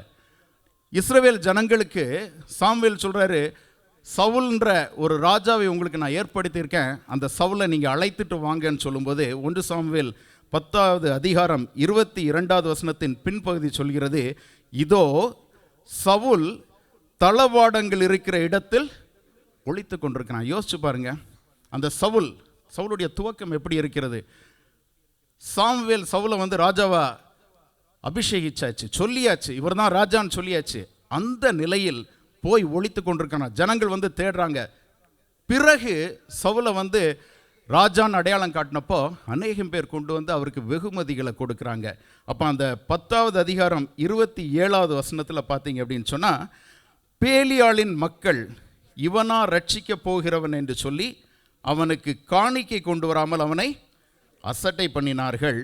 அவனோ காது கேளாதவன் போல் இருந்தான். ஆவியில் இருக்கும்ப யோசிச்சு பாருங்க, ஆவியானவருடைய ஆளுகையில் இருக்கும்ப கிரிட்டிசைஸ் பண்ணுறாங்க, இவனா ரட்சிக்க போகிறான். அப்போ சவுல் அதுக்கு ரியாக்ட் பண்ணலங்க. சவுலுடைய துவக்கம், சவுல் அதுக்கு ரியாக்ட் பண்ணல, காது கேளாதவன் போல் இருந்தான். இதிலிருந்து நாம் கேட்கணும், தகப்பனே அப்படிப்பட்ட ஒரு நிலை என்னை விமர்சிக்கிறவர்கள் மத்தியில் என்னுடைய சுயத்தை முன்னிறுத்தி நான் அதுக்கு ரியாக்ட் பண்ணாமல் ஒன்றும் கேளாதவள் போல் இருக்கக்கூடிய அந்த கிருபை எனக்கு தாங்கப்பா. என்னை விமர்சிக்கிறவர்கள் மத்தியில், என்னுடைய அழைப்பை அசட்டை பண்ணுகிறவர்கள் மத்தியில், ஆண்டவர் எனக்கு கொடுத்திருக்கிற அபிஷேகத்தை கேள்வி கேட்கிறவர்கள் மத்தியில், ஆண்டவருக்கு சாட்சியாக நான் நிற்பதை எனக்கு எதிராக பேசுகிறவர்கள் மத்தியில், எதையும் கேட்காத மாதிரி என் செவிகள் அடைக்கப்படணுமே ஆண்டவரே. அது எப்போ நடக்கும் தெரியுமா? அவருடைய வார்த்தைகள் மீண்டும் மீண்டும் என் செவியில் கேட்கும்ப, என் பிதா என்னோடு கூட பேசும்போது, ஏன்னா என் கர்த்தர் எனக்கு முன்பாக அவர் மேய்ப்பனாக சென்று அவருடைய குரல் என் காதுகளில் கேட்க கேட்க இந்த உலகத்தின் இறைச்சல்கள் எல்லாம் அடங்கி போகும். யார் என்னை குறித்து எது சொன்னாலும் எனக்கு கவலை இல்லைப்பா. It is not the approval of man, it is the acceptance of my living Father. அதுதான் எனக்கு அவசியம் ஆண்டவரே. யார் என்னை குறித்து என்ன சொன்னாலும். இப்படிப்பட்ட ஒரு நல்ல நிலையில் சவுல் இருந்தார். ஆனால் பிறகு நடந்த காரியங்களை நீங்கள் பார்த்தீங்க அப்படின்னு சொன்னால் 1 சாமுவேல் 13வது அதிகாரத்துக்கு வாங்க. அதில் அவர் ராஜாவாகி 2 வருஷம் ஆகிறது. யுத்தங்கள் நடக்கிறது. பெலிஸ்தரோடு கூட ஒரு யுத்தம் வருகிறது. அப்போ மிக்மாஸில் அந்த பெலிஸ்த சேனை இந்த இஸ்ரவேல் ஜனங்களுக்கு விரோதமாக பாளையம் இறங்குகிறார்கள். அப்போ பார்த்தீங்க அப்படின்னு சொன்னால் சவுல் கில்காலில் வந்து இஸ்ரவேல் ஜனங்களை கூட்டி வெயிட் பண்ணிட்டுருக்காரு. ஏன்னா இங்கே இருக்கக்கூடிய அந்த பெலிஸ்தரின் சேனை வெகு திரளாய் கடற்கரை மணலத்தனையாக இருந்தது. அப்போ சவுல் என்ன பண்ணுறாரு அப்படின்னு சொன்னால் சாமுவேல் வரணும், சாமுவேல் வந்து தேவனுக்கு பலியிட்டு முறையிடணும். ஏன்னா அந்த யுத்தங்களை செய்கிறவர் யார்? இஸ்ரவேலின் கர்த்தர், யுத்தங்களை பண்ணுகிறவர் தேவன். அவருக்கு பலியிட்டு அவரிடத்தில் முறையிடும்போது தனக்கு வெற்றி கிடைக்கும் அப்படின்னு சொல்லி காத்திருந்தார். 7 நாள் ஆச்சு. 7 நாள் ஆகி யார் வரல? சாமுவேல் வரல. அதில் நீங்கள் 13வது அதிகாரம் 11, 12 வசனங்களை பார்த்தீங்கன்னா சாமுவேல் வரல, ஜனங்கள் போக ஆரம்பிக்கிறாங்க. இஸ்ரவேல் ஜனங்கள் போக போக போக சவுல் சொல்கிறாரு, பிரதர் அந்த வசனத்தை போடுங்க, 1 சாமுவேல் 13வது அதிகாரம் 11. நீர் செய்தது என்ன என்று சாமுவேல் கேட்டதற்கு சவுல், ஜனங்கள் என்னை விட்டு சிதறி போகிறதையும் குறித்த நாட்களின் திட்டத்திலே நீர் வராததையும் பெலிஸ்தர் மிக்மாசிலே கூடி வந்திருக்கிறதையும் நான் கண்டபடியினாலே. அடுத்த வசனம், கில்காலில் பெலிஸ்தர் எனக்கு விரோதமாய் வந்து விடுவார்கள் என்றும் நான் இன்னும் கர்த்தருடைய சமூகத்தை நோக்கி விண்ணப்பம் பண்ணவில்லை என்றும் எண்ணி துணிந்தது. கொஞ்சம் கவனிங்க, இன்னும் கர்த்தருடைய சமூகத்தில் நான் விண்ணப்பம் பண்ணவில்லை. சவுலுடைய துவக்கம் எப்படி இருந்தது? தேவனை பார்த்த ஒரு துவக்கம். ஆவியானவர் அவர் மேல் அருளப்பட்டப்போ தீர்க்க தரிசனம் சொன்னார். ஆவியானவரோடு கூட அந்த உறவு தொடர்ந்து இருந்ததுன்னா, தாவீது போல், தாவீதுடைய வாழ்க்கையில் வித்தியாசம் அதுதான், எப்பொழுதும் பிதாவின் சமூகத்தில் அமர்ந்து அவரை துதித்து பாடின ஒரு அனுபவம். அப்படிப்பட்ட ஒரு நிலை இருந்திருந்ததுன்னா சவுல் இப்படி பயந்திருக்க தேவையில்லை. ஆண்டவரை பார்க்கிற அவர் கண்கள் இன்றைக்கு ஜனங்களை பார்க்க ஆரம்பிச்சிருச்சு. எந்த ஜனங்கள் பேசின போது அன்றைக்கு அவருடைய செவிகள் அதற்கு விலகி இருந்ததோ, இன்னைக்கு அந்த ஜனங்களை தான் தனக்கு பலனாய் சவுல் பார்க்க பழகிவிட்டு ஒரு உணர்வில்லாத இருதயத்துக்கு நேராக தள்ளப்பட்டதை நாம் பார்க்க முடிகிறோம். ஆவியை அவித்து போடாதிருங்கள். முதலாவது நம்ம அறிந்து கொள்ளணும், நமக்குள்ளாக தேவன் கூட இருக்கும்ப மற்றவர்களுடைய விமர்சனம் நமக்கு ஒன்றுமில்லை. இரண்டாவது, நம்முடைய ஆவி அனலாக இருக்கும்ப நாம் பயப்பட தேவையில்லை. ஏன்னா இங்கே பயந்து பதறி இதுவரையிலும் நான் விண்ணப்பம் பண்ணலையே அப்படின்னு சொல்லி தான் சாமுவேல் வர காலந்தாமதம் ஆனப்போ இவர் என்ன பண்ணிட்டாரு, சாமுவேல் பண்ண வேண்டிய அந்த காரியத்தை எந்த சவுலுக்கு அந்த அதிகாரம் இல்லையோ அவர் பண்ணிட்டாருங்க. அதனால தான் நீங்கள் பார்த்தீங்கன்னு சொன்னால் 13, 14 வசனத்தில் சாமுவேல் சவுலை பார்த்து சொல்கிறார், புத்தியினமாய் செய்தீரே, புத்தியினமாய் செய்தீரே. இப்போ தேவனுடைய கிருபை விலகிருச்சு. தேவன் தன்னுடைய இதயத்திற்கு ஏற்ற ஒருவனை தேட ஆரம்பித்து விட்டார். முடிஞ்சிருச்சு. யோசிச்சு பாருங்க, ஆவியில் துவங்கின அந்த சவுல் மாமிசத்தில் இங்கே முடிப்பதை பார்க்க முடிகிறது. எந்த ஜனங்கள் தூஷித்தார்களோ, எந்த ஜனங்களை குறித்து கவலை இல்லாமல் இருந்தாரோ, இன்றைக்கி அந்த ஜனங்களை மட்டும் தன்னுடைய பலனாய் பார்க்கிற நிலைக்கு, அவ்வளவு நிலைக்கு சவுல் தள்ளப்பட காரணம் உணர்வில்லாத இருதயம். இந்த கடைசி நாட்டில் அது எங்களுக்கு வேண்டாம் ஆண்டவரே, நாங்கள் உணர்வுள்ள இருதயமுடையவர்களாக இருக்கணும். எங்கள் கண்கள் உண்மையே பார்க்கணும் ராஜா, மற்றவர்களை அல்ல, எங்களுடைய திறமைகளை அல்ல, உண்மை பார்க்கணும்னு சொல்லி கேட்கணும். அடுத்து இது தொடர்ந்து நீங்கள் பார்த்துட்டு வந்தீங்க அப்படின்னு சொன்னால் 1 சாமுவேல் 18வது அதிகாரத்தில், அதாவது நான் நேரம் இல்லாதனால குறுக்கி சொல்கிறேன், தாவீது வந்து யுத்தத்தை ஜெயிக்கிறாரு, கோலியாத்தை கொன்றாரு, இதெல்லாம் நமக்கு தெரியும். அதற்கு பின்பு 18:7 ஸ்திரீகள் ஆடி பாடுகையில் சவுல் கொன்றது 1000, தாவீது கொன்றது 10,000 என்று முறையாய் பாடினார்கள். அந்த வார்த்தை சவுலுக்கு விசனமாயிருந்தது. அவன் மிகுந்த எரிச்சல் அடைந்து, தாவீதுக்கு 10,000 எனக்கோ 1000 கொடுத்தார்கள், இன்னும் ராஜாங்கம் மாத்திரம் அவனுக்கு குறைவாக இருக்கிறது என்று சொல்லி 9வது வசனம் இப்படி சொல்கிறது, அந்நாள் முதற்கொண்டு சவுல் தாவீதை காய்மகாரமாய் பார்த்தான். அதாவது வந்து ஒரு ஜெலஸ், ஸ்பிரிட் ஆஃப் ஜெலஸ். இதை உணர்ந்து கொள்ள முடிகிறதா? ஏன்னு சொன்னால் தேவன் அதில் ஒரு பெரிய காரியத்தை பண்ணாருங்க. தேவன் தன்னுடைய ஜனங்களை ஒரு நாளும் வெட்கப்பட்டு போக விட மாட்டார். ரட்சிக்கிறவர் கர்த்தர். இஸ்ரவேல் ஜனங்கள், ஏன்னா சவுல் வந்து ஆண்டவரை பார்க்கறத விட்டுட்டு ஜனங்களை பார்க்க ஆரம்பிச்சோட தனக்கு இருதயத்திற்கு ஏற்ற இன்னொருவரை அபிஷேகம் பண்ணி கர்த்தர் கொண்டு வரார். அப்போ அந்த ஜனங்கள் தோற்கக்கூடாது, இஸ்ரவேல் ஜனங்கள் தோற்கக்கூடாது. அதற்காக கிருபையை இழந்து போன சவுலுக்கு முன்னால் இன்னொரு இளைய ஒரு தாவீதை கர்த்தர் கொண்டு வந்து நிறுத்தி அந்த யுத்தத்தை ஜெயிக்கிறார். இப்போ யார் ஜெயித்திருக்கா? சவுலும் தான் ஜெயிச்சிருக்காரு. இஸ்ரவேல் ஜனங்கள் அடக்கம், இல்லைன்னா சவுல் அங்கே மரித்திருப்பார். அப்போ சவுலுக்கு தேவன் தன்னை காப்பாற்றின அந்த ஒரு பெரிய திட்டத்தை கூட உணரக்கூடிய அளவுக்கு அங்கே உணர்வு இல்லைங்க. சவுல் தன்னுடைய தேசத்தை, தன்னுடைய ஜனத்தை, தன்னுடைய ஜீவனையும் மீட்டு கொடுக்க கர்த்தர் பயன்படுத்தின பாத்திரத்தை இன்னைக்கு பாய்க்க ஆரம்பிச்சிட்டார். இதுதான் மாமிசத்தில் முடிப்பது. நீங்கள் யோசிச்சு பார்க்கணும். ஒருவேளை நம்முடைய ஒரு அலுவலகத்தில் வச்சுக்கோங்க, தேவன் என்னை கிருபையாக வச்சிருக்கிறாரு, அநேக ஆசீர்வாதங்களோடு என்னை வச்சிருக்கிறாரு. ஏதோ ஒருத்தர் நமக்கு ஒரு ரொம்ப ஜூனியர் பொசிஷனில் இருக்கலாம், அழகாக பெர்ஃபார்ம் பண்ணுறாரு, நல்ல பெர்ஃபார்மன்ஸ், நல்ல ரிசல்ட்ஸ், மேனேஜ்மெண்ட் அவரை அப்ரிஷியேட் பண்ணுது. அவரை பகைத்தோன்னா கர்த்தருடைய உன்னத திட்டத்தை எங்கேயோ நம்ம தவற விடுறோன்னு அர்த்தம். ஏன்னு சொன்னால், அந்த கம்பெனி நல்லா இருந்தால் நீங்கள் நல்லா இருப்பீங்க, நீங்கள் நல்லா இருந்தால் உங்களுக்கு ப்ரொமோஷன் வரும். அப்போ தேவன் நம்ம யாரையுமே சூப்பர் ஹியூமனாக படைக்கல, அது மட்டும் உணர்ந்து கொள்ளணும். we are not super humans in the eyes of God. அவருடைய திட்டத்தில் உருவாக்கப்படும்படி தான் கர்த்தர் படைத்தார், அவரை சார்ந்து நிற்கும்படி தான் படைத்தார். அப்போ நாம் சூப்பர் ஹியூமனாக இல்லாதப்போ நம்மளால் எல்லாம் செய்ய முடியாது. எல்லா இடங்களிலும் பல ஆட்களை கொண்டு நம்முடைய உயர்வை கர்த்தர் திட்டமிடுவார்.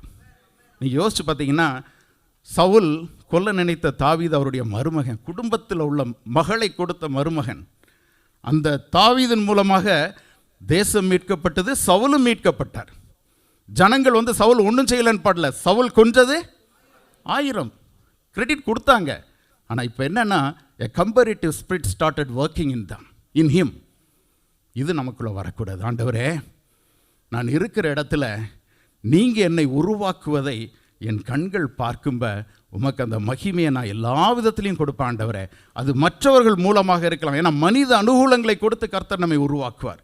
சபையில் கூட நீங்கள் யோசிச்சு பாருங்கள், ஒருவேளை நல்ல தாளந்துள்ள இளையவர்கள், அபிஷேகிக்கப்பட்டவர்கள், கர்த்தருக்குள்ளாக அனலாக இருக்கிற இளைய சகோதரர்கள் வரும்ப அவர்களை ஏதாவது விடத்தில் நம்ம தடுக்கக்கூடாது, அவர்களை வளர அனுமதிக்கணும்.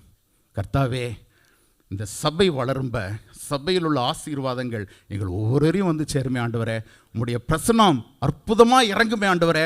அதில் நாங்கள் உருவாக்கப்படுவோமே, அதை தடுக்கிறவர்களாய் சவுலின் ஆடிவையுடையவர்களாக நாங்கள் இருந்துடக்கூடாது ஆண்டவரே. உணர்வில்லாத இருதயம் உடையவர்களாக நாங்கள் மாறிடக்கூடாது ஆண்டவரே.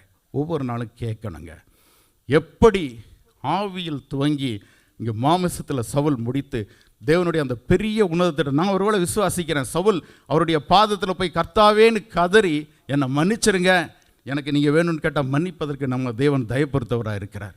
அதை பண்ணலை. அவர் எந்த பாத்திரத்தை கர்த்தர் பயன்படுத்தினாரோ அவருக்கு விரோதமாய் காரியங்களை பண்ண ஆரம்பிச்சிட்டார்.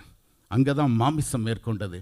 என்னுடைய உங்களுடைய வாழ்க்கையில் கர்த்தாவே, இப்படிப்பட்ட ஒரு காரியம் எனக்குள்ளாக வந்துவிடக்கூடாது கர்த்தாவே. உம்முடைய தரிசனம் அது பூரணப்பட நான் என்னை செலவு செய்யவும் செலவு செய்யப்படவும், ஏன்னா பவுல் சொன்னார் தெரியுமா, நான் செலவு செய்யவும் செலவு பண்ணப்படவும். It's not me, it's you Lord. அதுதான் சிலுவையை சுமந்து கொண்டு தேவனை பின்பற்றக்கூடிய காரியம். எனக்கு அங்கீகாரம் அல்ல, எனக்கு அந்த மாதிரியான அந்தஸ்துகள் அல்ல. உம்முடைய நாமம் உயர்ன ராஜா, உம்முடைய நாமம் மகிமைப்படணும் ஆண்டவரே. இந்த சபை வளரணும், குடும்பம் வளரணும், எங்களுடைய நாங்கள் சார்ந்திருக்கக்கூடிய பிரேயர் செல் வளரணும், எங்களுடைய நட்பு வட்டாரங்கள் வளரணும். அதில் எந்த ஒரு கம்பேரிட்டிவ் ஸ்பிரிட்டையும் நான் கொண்டு வந்து விடக்கூடாது ஆண்டவரே. அங்கீகாரங்கள் அல்ல, என் ஆண்டவர் உயரணும். இப்படிப்பட்ட காரியத்தை நாம் கேட்கும்போது கர்த்தர் நமக்கு அதில் உதவி செய்ய போதுமானவராக இருக்கிறார். இரண்டாவது நீங்கள் பார்த்தீங்க அப்படின்னு சொன்னால், இதே இதில் தான் நான் பேசுகிறேன். யோவான் 5வது அதிகாரம் 41வது வசனத்தில் இயேசு சொல்கிறார், நான் மனுஷரால் மகிமையை ஏற்றுக்கொள்கிறதில்லை. அதை தான் நம்ம பின்பற்றணும். ஏன்னா he was never looking for approval from men. அவர் பரத்திலிருந்து வருகிற மகிமையை தான் எதிர்பார்த்தார். அது எனக்கு வேணும்னு கேட்கணும். லூக்கா 15வது அதிகாரத்தில் இயேசுவானவர் இளைய குமாரனுடைய ஒரு நிகழ்வை 11வது வசனத்திலிருந்து 32வது வசனம் வரை சொல்கிறார். இதில் பார்த்தீங்க அப்படின்னு சொன்னால் 28வது வசனத்தில் 27வது வசனத்திலேருந்து போடுங்க. 27வது வசனத்தில் 27 மூத்த குமாரன் வருகிறார் வீட்டுக்கு. வீட்டில் என்ன நடக்குது? கீத சத்தம், பெரிய ஒரு கொண்டாட்டம், ஒரு யாரோ நடக்குது, என்னமோ நடக்குதுன்னு சொல்லிட்டு அவர் மற்றவங்கள்ட்ட கேட்கும்போது அதற்கு அவன் இன்னொருத்தர்கிட்ட கேட்குறாரு, அங்கே என்ன நடக்குது, என்ன சத்தம்? உம்முடைய, இந்த வார்த்தைகளை கவனிங்க, உம்முடைய சகோதரன் வந்தார், அவர் மறுபடியும் சுகத்துடனே உம்முடைய தகப்பனிடத்தில் வந்து சேர்ந்தபடியால் அவருக்காக கொழுத்த கன்றை, இதில் இந்த அட்ஜெக்டிவ்ஸ் எல்லாம் பாருங்கள், கொழுத்த கன்றை அடிப்பித்தார். 28வது வசனம், அவன் கோபமடைந்து உள்ளே போக மனதில்லாத இருந்தான். அப்போ தகப்பன் வரார். தகப்பன் வந்து அழைக்கும்போது 29வது வசனம், அவன் தகப்பனுக்கு பிரதியுத்தரமாக, இதோ இத்தனை வருஷ காலமாய் நான் உமக்கு ஊழியம் செய்து ஒரு காலம் உம்முடைய கற்பனையை மீறாதிருந்தும் என் சிநேகிதரோடே நான் சந்தோஷமாக இருக்கும்படி நீர் ஒரு காலம் எனக்கு ஒரு ஆட்டுக்குட்டியாவது, அங்கே கொளுத்த கன்று, இங்கே என்ன வருது கம்பேரிசன், ஆட்டுக்குட்டியாவது கொடுக்கவில்லை. அடுத்த வசனம், வேசிகள் இடத்தில் உம்முடைய ஆசையை அழித்து போட்ட உம்முடைய குமாரனாகிய இவன். யோசிச்சு பார்த்தீங்களா? அங்கே இன்னொருத்தர் என்ன சொல்கிறார், உம்முடைய சகோதரன். ஆனால் என்னுடைய சகோதரன் வந்திருக்கான்னு சொல்ல முடியலையே. இப்போ என்ன பொறாமை வந்தோட உம்முடைய குமாரன். நம்ம வீட்டில் எத்தனை முறை சொல்கிறோம், உங்கள் பிள்ளை, என் சகோதரனுக்கு ஏதாவது ஒன்று நடக்குது, என் சகோதரிக்கு ஏதாவது ஒன்று நடக்குதுன்னா அவள் உங்கள் பிள்ளையாக இருக்கிறதுனால நீங்கள் பண்ணுறீங்க. என்னுடைய பிரதர், என்னுடைய சிஸ்டர்ன்றது எங்கே போச்சு? இப்படிப்பட்ட நிலை சுயம் என்னில் பெருக பெருக, இந்த சுயத்தில் நான் வந்து மாட்டிக்கக்கூடாது. சுயம் என்னில் பெருக பெருக நான் அந்த ரிலேஷன்ஷிப்பை டிசோசியேட் பண்ணுறேன். கர்த்தர் எனக்கு கிருபையை கொடுத்த சகோதரனையும் சகோதரியும் ஒரு காலகட்டத்தில் பெற்றோர்களிடத்துலேயே உங்கள் பிள்ளை தானே, உங்கள் மகன் தானேன்னு பேசக்கூடிய அளவிற்கு போய், அப்போ இங்கே அவர் எதிர்பார்க்கிறது, அடுத்த வசனம் போடுங்க, அதற்கு தகப்பன், மகனே நீ எப்பொழுதும் என்னோடு இருக்கிறாய், எனக்குள்ளதெல்லாம் உன்னுடையது. தகப்பன் சந்தோஷப்படுறாருங்க, நீ எப்போவும் என் கூட இருக்கப்பா, எனக்கு உள்ளதெல்லாம் உனக்கு தான். ஆனால் இவனுடைய எண்ணத்தில் என்ன தெரியுமா, என்னுடைய ஃப்ரெண்ட்ஸ் மத்தியில் என்னை உயர்த்தவில்லையே. அப்போ மனிதர்கள் மத்தியில் மகிமையை தேடுகிற கூட்டத்தில் நம்ம மாட்டி விடக்கூடாது. என் தகப்பன் என்னில் மகிழும்போது அது போதும் எனக்கு. ஏன்னு சொன்னால் இதுதான் again he is proving approval for men is by priority. அது இருக்கக்கூடாது. ஆண்டவரே நீங்கள் என்னில் மகிழ்ந்திருக்கணும், உங்களுடையதெல்லாம் எனக்குரியது அப்படின் போது அது எவ்வளோ பெரிய ஆசீர்வாதம். அதை விட்டு மற்றவர்கள் முன்னால் நான் வந்து உயர்த்தப்படணும். அதற்காக என்னுடைய சகோதரனை யோசிச்சு பாருங்கள், எவ்வளோ ஒரு வெரி, அதாவது ஒரு லோ லெவல் கம்பேரிசன். அவனுக்கு கொளுத்த கன்று கொடுத்தீங்க, எனக்கு ஆட்டுக்குட்டியாவது கொடுத்துருக்கூடாதா? அவன் உங்கள் மகன், என் சகோதரன் அல்ல. இப்படிப்பட்ட ஒரு நிலையிலிருந்து தேவன் நம்மை விடுவிக்கும்படியாக விரும்புகிறார். அப்போ அந்த அடையாளம் அப்படின்றது, நான் கிறிஸ்துவுக்குள்ளாக அறியப்பட வேண்டும், நான் கிறிஸ்துவுக்குள்ளாக காக்கப்பட வேண்டும், என்னுடைய அடையாளம் கிறிஸ்துவுக்குள்ளாக இருக்க வேண்டுமே தவிர இந்த உலகத்தார் பார்வையில் மற்றவருக்கு முன்பாக எனக்கு அங்கீகாரத்தை தேடி ஓடுகிற அடையாளமாக இருக்கக்கூடாது. அடுத்தபடியாக பார்த்தீங்கன்னா, அந்த ஐஸ்வர்யம், இந்த உலகத்தின் ஆசீர்வாதங்களை வந்து இயேசுக்கு முன்னால் அந்த பிசாசனவன் காட்டுகிறான். என் காலில் விழுந்து பணிந்து கொண்டால் உமக்கு இதையெல்லாம் தருவேன். அதற்கு ஒப்புனையாக மார்க் 10வது அதிகாரம் 17 - 22 வசனங்களில் ஒரு ஐஸ்வர்யவான் வாலிபன் வந்து இயேசுட்ட வந்து, நான் நித்திய ராஜ்யத்தை சுதந்திரிக்கிறதுக்கு என்ன செய்ய வேண்டும்? அப்போ அவர் சொல்கிறாரு, உனக்கு உள்ள எல்லாவற்றையும் விற்று தரித்திரத்துக்கு கொடுத்து விட்டு சிலுவையை சுமந்து என்னை பின்பற்றி வா. அதை கொடுத்துரு. அதை கொடுத்தன்ற ஒரு எண்ணம் கூட உனக்கு இருக்கக்கூடாது. அதுக்காக உன்னை என்ன பண்ணு, சிலுவையில் அற. நான் கொடுத்துட்டேன். இப்போ நிறைய பேர் சொல்லுவாங்க தெரியுமா, நான் அந்த ஊழியத்துக்கு இதை நான் கொடுத்துட்டேன். அந்த நானை வந்து யூ க்ரூசிஃபை ஆன் கிராஸ். அதை சொல்லிட்டு சிலுவையில் அரைஞ்சிட்டு அதற்கு பின்பாக என்னை பின்பற்றி வா. அப்போ எது என் தேவனை நான் கிட்டி சேருவதற்கு எனக்கு தடையாக இருக்கோ அதை எல்லாவற்றையும் இழப்பதற்கு நான் தயாராக இருக்கும்போது தான் இந்த சோதனையை என்னால் ஜெயிக்க முடியும். ஆபிரகாம் எப்படி தன்னுடைய குமாரனாகிய ஈசாக், ஏன்னா தேவனோடு கூட எப்பொழுதும் உத்தமமாய் நடந்த ஆபிரகாம், அவரை நினைத்து கொள்ளுங்கள். என்னுடைய வாழ்க்கையில் ஆண்டவரே, எனக்கு நீங்கள் கொடுக்குற ஆசீர்வாதங்கள், நீங்கள் கொடுக்குற நன்மைகள், நீங்கள் கொடுக்குற பெரிய கிருபைகள் அதல்ல, எனக்கு நீங்கள் முக்கியம் ஆண்டவரே. எதெல்லாம் அதை என்னிலிருந்து பறிக்கிறதோ, ஒருவேளை ஊழியமாக இருக்கலாம், மற்ற காரியங்களாக இருக்கலாம், என் தேவனுக்கு கொடுக்க வேண்டிய நேரத்தை என்னால் கொடுக்க முடியலன்னா அந்த ஊழியம் எனக்கு வேண்டாம் ஆண்டவரே. என் தேவனுக்காக நான் செய்கிற ஊழியம் எனக்குள்ளாக பெருமையை கொண்டு வருதுன்னா அந்த ஊழியம் எனக்கு வேண்டாம் ஆண்டவரே. என்னுடைய தாளந்துகள், நான் பாடுவது, நான் பேசுவது, நான் ஜெபம் பண்ணுவது, மற்றவர்கள் என்னை புகழும்போது அப்பா அது எனக்குள்ளே ஒரு பெருமையை கொண்டு வருதுப்பா, அப்படி ஒரு வாய்ப்பு கூட எனக்கு வேண்டாம் தகப்பனே. நான் உம்மை மகிமைப்படுத்தணும். நீங்கள் பார்க்கும்ப உங்களுடைய கண்களில் எனக்கு பிரியமுள்ளவனா நீங்கள் என்னை பார்த்தீங்கன்னா அது போதும் என்று சொல்லி கேட்கக்கூடிய ஒரு மனப்பக்கம் வேணும். எந்த சூழ்நிலையிலும் அப்பா நான் உண்மையே பணிந்து கொள்வேன்.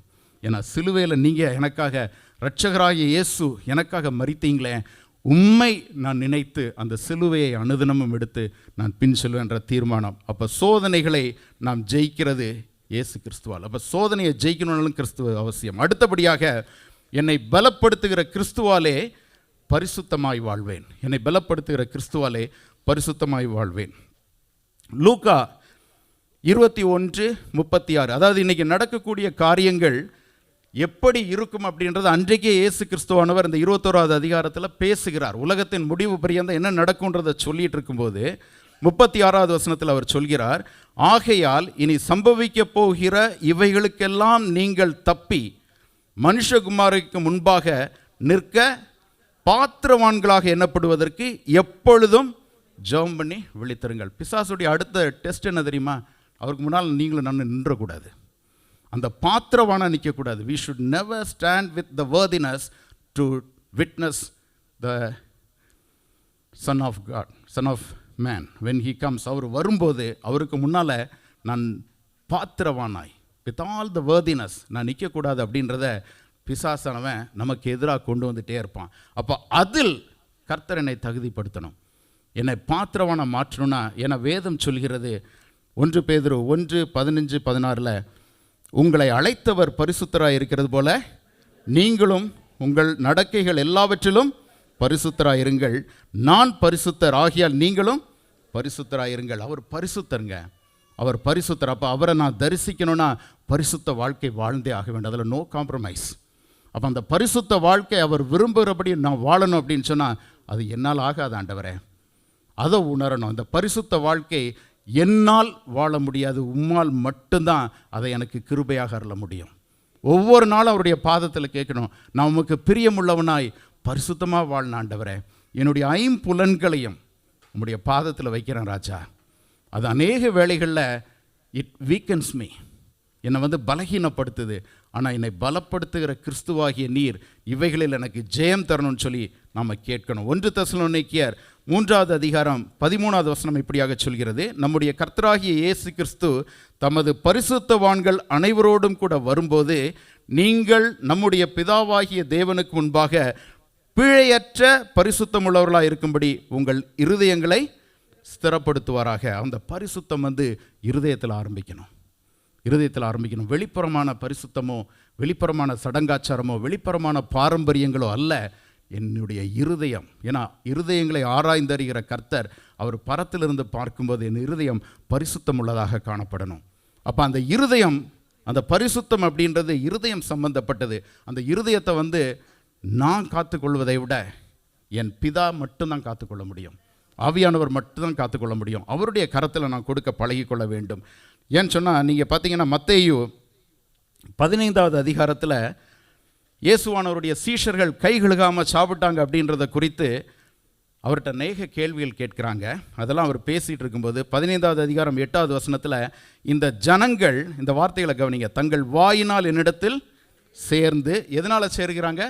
வாயினால் சேர்ந்து உதடுகளினால் என்னை கனம் பண்ணுகிறார்கள், அவர்கள் இருதயமோ எனக்கு தூரமாய் இருக்கிறதுன்னு போடலை, தூரமாய் விலகி இருக்கிறது, ஃபார் அவே. ஏன்னா அதில் இங்கிலீஷில் பார்த்தீங்க அப்படின்னு சொன்னால் ஃபார் ஃப்ரம் மீன் போட்டிருக்கோம். ஆம்பிளிஃபைட் வெர்ஷனில் மட்டும்தான் far away from me. It was not only for, it was away from me. ஒருவேளை நேராக தூரத்தில் இருந்தால் கூட இழுத்துருவாராக இருக்கும். ஃபார் அவே ஃப்ரம் மீ, அப்படி விலகி இருக்குது அப்படின்னு சொல்லி கர்த்தர் அங்கலாய்ப்பதை நம்மால் பார்க்க முடிகிறது. அதில் 9வது வசனத்தில் மனுஷருடைய கற்பனைகளை உபதேசங்களாய் போதித்து வீணாய் எனக்கு ஆராதனை செய்கிறார்கள். நீங்கள் யோசிச்சு பார்த்தீங்களா? ஏசாயா தீர்க்கதரிசி எவ்வளோ அழகாக எழுதி வைத்திருக்கார். வீணாய் ஆராதனை செய்கிறார்கள். புத்தியுள்ள ஆராதனை செய்யணும். வில்லியம் பிரதர் இன்றைக்கி நடத்தும் கூட சொன்னார், புத்தியுள்ள ஆராதனை செய்யும்படியாக தான் கர்த்தர் நம்ம என்ன பண்ணார்? அழைத்தார். இந்த உலகத்திற்கொத்த வேஷம் தெரியாமல் நம்மை முற்றிலும் ஜீவ பலியாக அவருடைய கரத்தில் ஒப்பு கொடுத்து, என்னுடைய சுயம் சாகணும், சுயத்தால் வரக்கூடிய மாமிச இச்சைகளால் நான் சிக்குண்டு இழுக்கப்பட்டு தோல்வி அடையக்கூடாது, என்னுடைய வாழ்க்கை பரிசுத்தமாக மாறணும், நான் முற்றிலுமாய் அவருடைய சமூகத்தில் ஜீவ பலியாக கொடுக்கும்ப எரித்து என்னுடைய சுயம் எரிக்கப்பட்டு அவருடைய மகிமை எழும்பணுங்க. அதை நான் வாஞ்சிக்கணும். கர்த்தாவே அப்படிப்பட்ட கிருபைகளை தாங்க. 18வது வசனம் அதே 15வது அதிகாரத்தில் பார்த்தீங்கன்னா, வாயிலிருந்து புறப்படுகிறவைகள் இருதயத்திலிருந்து புறப்பட்டு வரும், அவைகளே மனுஷனை தீட்டுப்படுத்தும். அப்போ அவரை கிட்டி சேர நம்மை அர்ப்பணிக்கணும். தகப்பனே, என் இருதயத்தை நீங்கள் எடுத்து பாதுகாருங்க. ஏன்னு சொன்னால் நீதிமொழிகள் 4:23, எல்லா காவலோடும் உன் இருதயத்தை காத்துக்கொள், அதிலிருந்து ஜீவ ஊற்று புறப்படும். என்னால் முடியாது ஆண்டவரே, உம்மால் முடியும். அதனால தான் அவர் கேட்குறார், இருதயத்தை எனக்கு தா. ஏன்னா ஒரு குழந்தை பிறக்கும்போது ஒரு இன்னசென்ட் ஹார்ட்டோட பிறக்குதில்ல. பெருமையான குழந்தையோ, அகம்பாவம் பிடித்த குழந்தையோ, பொறாமை பிடிச்ச குழந்தையோ, ஸ்டேட்டஸ் தேடுற குழந்தையோ பார்க்க முடியாது. அவ்வளோ ஒரு இன்னசென்ட் ஸ்மைல் கர்த்தர் அப்படி தான் அனுப்புகிறாரு. அதனால தான் பண்டில் ஆஃப் ஜாயின்றோம். அவர் அவ்வளோ அழகாக அனுப்புகிறாரு. இந்த உலகம் அதை கெடுத்து விட்டது. தகப்பன் சொல்கிறாரு, உன்னால் ஹேண்டில் பண்ண முடியாது மகனே, ரஸ்கின் உன்னால் ஹேண்டில் பண்ண முடியாது, உங்கள் பேரெல்லாம் போட்டுக்கணும், உங்களால் ஹேண்டில் பண்ண முடியாது. You give back to me, give back to me. இருதயத்தை நான் தரேன் ஆண்டவரே, இருதயத்தை நான் தரேன். என்னால் முடியலப்பா, நீங்கள் எல்லா காவலோடும் காத்துக்கொள்ளுங்க, நீங்கள் எனக்கு காவல் நீங்கள் தான் ஆண்டவரே. உம்முடைய கரத்தில் நான் இருப்பதால், உம்முடைய கரத்தில் நான் இருப்பதால் என்னுடைய இருதயம் கரைபடாமல் காக்கப்படணும். ஒவ்வொரு நாள் காலையிலையும் அதை சொல்லி ஜெபிக்கணும். எவ்வளோ பெரிய வேலை இருந்தாலும் சரி, காலையில் எழும்பி, தகப்பனே உம்முடைய கரத்தில் என் இருதயத்தை தரேன். அநேக மாமிசத்துக்கு அடுத்த காரியங்கள், மாமிசம்னா பொறாமை, எரிச்சல், பெருமை, சுயம் எல்லாம் வந்து என்னை ஓவர்டேக் பண்ணுது ஆண்டவரே. அதுலேருந்து வெளியில் வரணும்னு பார்க்குறேன், ஆனால் முடியல. இதுதான் வந்து ரியல் ப்ரேயர். உண்மையாக கேட்கணும், ரொம்ப நம்ம நொறுக்கி கேட்கணும். என்னால் முடியல ஆண்டவரே, ஹெல்ப் பண்ணுங்க. ஒருவரையும் புறம்பே தள்ளாத நல்ல தகப்பன் நம்மை உருவாக்க அவர் போதுமானவராக இருக்கிறார். சங்கீதம் 119:11 இப்படி சொல்கிறது, நான் உமக்கு எதிரான் போடலை. எப்படி போட்டிருக்கு? விரோதமாய் பாவம் செய். இந்த வார்த்தைகளெல்லாம் அப்படியே அனுபவிச்சு படிக்கணும். விரோதமாய், நான் தேவனோட கூட போய் விரோதமாக நிற்க முடியுமா? அந்த enmity with God, is it possible? மனுஷன்ட்டு எதுனால நம்மளால் நிற்க முடியல, நம்மை உருவாக்கின கர்த்தருக்கு எதிர்த்து நிற்க முடியுமா? அப்போ யோசிச்சு பாருங்கள், பாவம் செய்யும்போது தேவனுக்கு விரோதமாய் பாவம் செய்யாதபடிக்கு உன் வாக்கை என் இருதயத்தில் வைத்தேன். ஒரே ஒரு தடவை யோசிச்சு பாருங்களேன். இதற்காகத்தான் உபாகமத்தில் திரும்ப திரும்ப தேவன் எழுதி வைத்தார், உங்கள் பிள்ளைகளோடு உட்காரும் போதும், நடக்கும் போதும், படுக்கும் போதும், எழுந்திருக்கும் போதும் வேத வார்த்தைகளை பேசுங்க, இருதயத்தில் போடுங்க. ஏன்னா அவங்களால தாங்க முடியாது. அந்த காலத்திலே கர்த்தர் அப்படி சொன்னாரே, இன்னைக்கு இருக்கக்கூடிய இந்த காலத்தை யோசிச்சு பாருங்க. இன்னைக்கு இந்த compulsions are more for the children. இந்த குழந்தைங்களை யோசிச்சு பாருங்க, அவங்களை குறித்து அந்த ஒரு பாரம் நமக்கு இருக்கா? ஆண்டவரே, எவ்வளவோ முறையில் இந்த பிள்ளைகள் தாக்கப்படுறாங்களே, அவங்க இருதயத்தில் திரும்ப திரும்ப திரும்ப உங்களுடைய வார்த்தையை போடணும் ஆண்டவரே. ஞானமாய் பேசுவது தப்புன்னு நான் சொல்லலை, நல்ல காரியங்களை பேசுவது, அவங்க ஃப்யூச்சரை பற்றி பேசுவது தப்புன்னு நான் சொல்ல. எவ்வளவு முறை நம்ம டைம் எடுத்து இந்த பிள்ளைகள்கிட்ட இந்த வார்த்தைகள் உங்களையும் என்னையும் உருவாக்குனதை சொல்லி கொடுக்குறோம். என்னுடைய வாழ்க்கையில் சாட்சி இருக்கணும். I will definitely pass it on to my next generation. கர்த்தர் என்னை உருவாக்கினது உண்மை என்று சொன்னால், கர்த்தர் என்னை ஜெயாலியாய் மாற்றினது உண்மை என்று சொன்னால், என் பிள்ளை தோற்க விடமாட்டேன். நான் அந்த பிள்ளைக்காக கர்த்தருடைய பாதத்தில் விடிய காலம் காத்திருக்கிற அனுபவம் எத்தனை பெற்றோர்களுக்கு இன்றைக்கு இருக்கிறது? காலையில் எழுந்திரிச்சு பாதத்தில், அவர் பாதத்தில் அமர்ந்து 2 சொட்டு கண்ணீர் விடுங்களேன். உங்களுடைய கண்ணீர்கள் அவர் துருத்தியில் அளவு இருக்குது. பிள்ளைகளை ஒரு நாளும் தப்ப விட மாட்டாருங்க. அந்த பிள்ளைகளை சுற்றிலும் நாம் ஒரு இரத்த கோட்டையை நம்முடைய கண்ணீரால் தேவனிடத்தில் கேட்டு கட்டும்ப அந்த கோட்டை அடப்பை எடுத்துடாதீங்க ஆண்டவரே, எடுத்துடாதீங்க ஆண்டவரே. அவருடைய சமூகத்தில் கேட்கும்போது தேவன் நமக்காக நிற்க போதுமானவராக இருக்கிறார். ஏன்னா யோசேப்பு பாருங்க, ஆதியாகமம் 39:9, நான் இத்தனை பெரிய பொல்லாங்குக்கு உடன்பட்டு தேவனுக்கு விரோதமாக. இப்போ இந்த பாவம்ன்றது தேவனுக்கு விரோதம்ன்றது நம்ம காதுகளில் கேட்டுகிட்டே இருக்கணும். am I standing against God or am I marching towards God? தேவனுக்கு எதிர்த்து நிற்கிறேனா இல்லை தேவனை பார்த்து நான் போகிறேனா? that makes the difference. என்னுடைய வாழ்க்கை ஒரு நாள் நான் உமக்கு எதிர்த்து நான் நிற்க மாட்டேன் ஆண்டவரே, உம்மை பார்த்து தான் நான் வருவேன். இரட்சகராகிய இயேசுவின் மேல் என் பார்வை பதிக்கப்பட்டிருக்கும். நெருங்கி நிற்கிற பாவத்தையும் பாரமான எல்லாவற்றையும் பின்னுக்கு தள்ளிவிட்டு என் விசுவாசத்தை துவக்குகிறவரும் முடிக்கிறவருமாகிய என் இரட்சகராகிய இயேசுவை நோக்கி எனக்கு நியமித்திருக்கிற ஓட்டத்தில் பொறுமையோடு ஓடுவேன். எனக்கு சூழ்நிலை பற்றி கவலை இல்லை. என்னை அழைத்தவர் ஒரு உண்மையுள்ளவர், இறுதி வரையிலும் கொண்டு போய் சேர்க்க அவர் போதுமானவர். இந்த உலகத்தில் இருக்கிறவன் இருக்கிற என் தேவன் பெரியவர். அந்த ஒரு உறுதியோடு கூட, அப்பா நான் உண்மை பார்த்து நான் ஓடுறேன் ஆண்டவரே, என்னை ஏற்றுக்கொள்ளுங்கன்னு சொல்லி கேட்க நாம் பழகிக்கொள்ள வேண்டும். அப்போ தான் நம்முடைய ஜெபங்கள் கேட்கப்படும். யாக்கோபு 4:8 இப்படியாக சொல்கிறது, இருமனம் உள்ளவர்களே உங்கள் இருதயங்களை பரிசுத்தமாக்குங்கள். 9வது வசனம், நீங்கள் துயரப்பட்டு துக்கித்து அழுங்கள். இது நடந்திருக்கா? எனக்கு இருமனம் இருக்கு. I am like a fence sitter. மதில் மேல் பூனை மாதிரி உட்கார்ந்துருக்க ஆண்டவரே, உலகம் ஒரு பக்கம், நீர் ஒரு புறம். நான் உம்மை பார்த்து உம்மண்டையில் வரணும் ஆண்டவரே. நான் இந்த உலகத்தின் பக்கம் போய்விடக்கூடாது. அதுக்கு உம்முடைய கிருபை எனக்கு அவசியம். கேட்டு அதற்காக அழும்போது நம்முடைய வாழ்க்கையில் தேவன் பெரிய காரியங்களை செய்கிறவராக காணப்படுகிறார். ஏன்னா யாக்கோபு 4:4 இப்படியா சொல்கிறது, உலக சிநேகம் தேவனுக்கு விரோதமான பகை. 1 தெசலோனிக்கேயர் 4:3 நீங்கள் பரிசுத்தமுள்ளவர்களாக வேண்டும் என்பதே தேவனுடைய சித்தமாக இருக்கிறது. 1 தெசலோனிக்கேயர் 5:23-24 சமாதானத்தின் தேவன் தாமே உங்களை முற்றிலும் பரிசுத்தமாக்குவாராக, உங்கள் ஆவி ஆத்மா சரீரம் முழுவதும் நம்முடைய கர்த்தராகிய இயேசு கிறிஸ்து வரும்போது குற்றமற்றதாக இருக்கும்படி காக்கப்படுவதாக. 24வது வசனம், உங்களை அழைக்கிறவர் உண்மையுள்ளவர். It is not again because of me, it is because of his faithfulness. அவர் உண்மையுள்ளவர், என்னை பரிசுத்தமாய் காத்துக்கொள்ள அவர் எனக்கு போதுமானவராக இருக்கிறார். அப்போ என்னுடைய வாழ்க்கையில் நான் உள்ளான மனிதனில் புதிதாக்கப்படுகிறேன். மெய்யான அந்த புதிதாக்கப்படும்போது எபேசியர் 4வது அதிகாரம் நீங்கள் 23-24 வசனத்தை பார்த்தீங்கன்னா, உங்கள் உள்ளத்தில் புதிதான ஆவியுள்ளவர்களாகி மெய்யான நீதியிலும் பரிசுத்தத்திலும் தேவனுடைய சாயலாக சிருஷ்டிக்கப்பட்ட புதிய மனுஷனை தரித்து கொள்கிறீர்களே. ஏன்னா வெளிப்படுத்தல் 22:11 சொல்லப்பட்டிருக்கிறது, நீதி செய்கிறவன் இன்னும் நீதி செய்யட்டும், பரிசுத்தமாயுள்ளவன் இன்னும் பரிசுத்தமாகட்டும். இதுதான் தேவசாயல், இதுதான் தேவசாயல். இந்த 2 காரியம். ஏன்னா தேவசாயலை மனிதன் ஏதேன் தோட்டத்தில் இழந்து விட்டான். இன்னைக்கு ரட்சகராகி இயேசு அதை உங்களுக்கு திரும்ப பெற்று தந்திருக்கிறார். அப்போ அந்த சாயலை நான் தரிக்கணும்னா நான் நீதி உள்ளவனாகவும் பரிசுத்தம் உள்ளவனாகவும் வாழ்ந்தே ஆக வேண்டும். அந்த பரிசுத்தத்தை இறைஞ்சி கேட்கும்ப கர்த்தர் என்னையும் உங்களையும் புது சிருஷ்டியாக மாற்றுகிறார். அந்த புது சிருஷ்டியாக மாறுகிறது. 2 கொரிந்தியர் 4:10 வசனம் இப்படியா சொல்கிறது, கர்த்தராகிய இயேசுனுடைய ஜீவனம் எங்கள் சரீரத்தில் விளங்கும்படி இயேசுவின் மரணத்தை எப்பொழுதும் எங்கள் சரீரத்தில் சுமந்து தெரிகிறோம். அந்த அனுபவம் வேணுங்க. என்றும் என் ரட்சகராகிய இயேசு எனக்கு மரித்ததை என் முன்னால் வச்சுட்டே இருக்கணும். அவருடைய தியாகம். நான் இன்றைக்கி இந்த இடத்துக்கு வருவதற்கு அவர் தானே காரணம். நான் இன்றைக்கி அவருடைய வார்த்தையை நான் தைரியத்தோடு சொல்லுவதற்கு அவர் தான் எனக்கு அந்த கிருபையை கொடுத்தார்.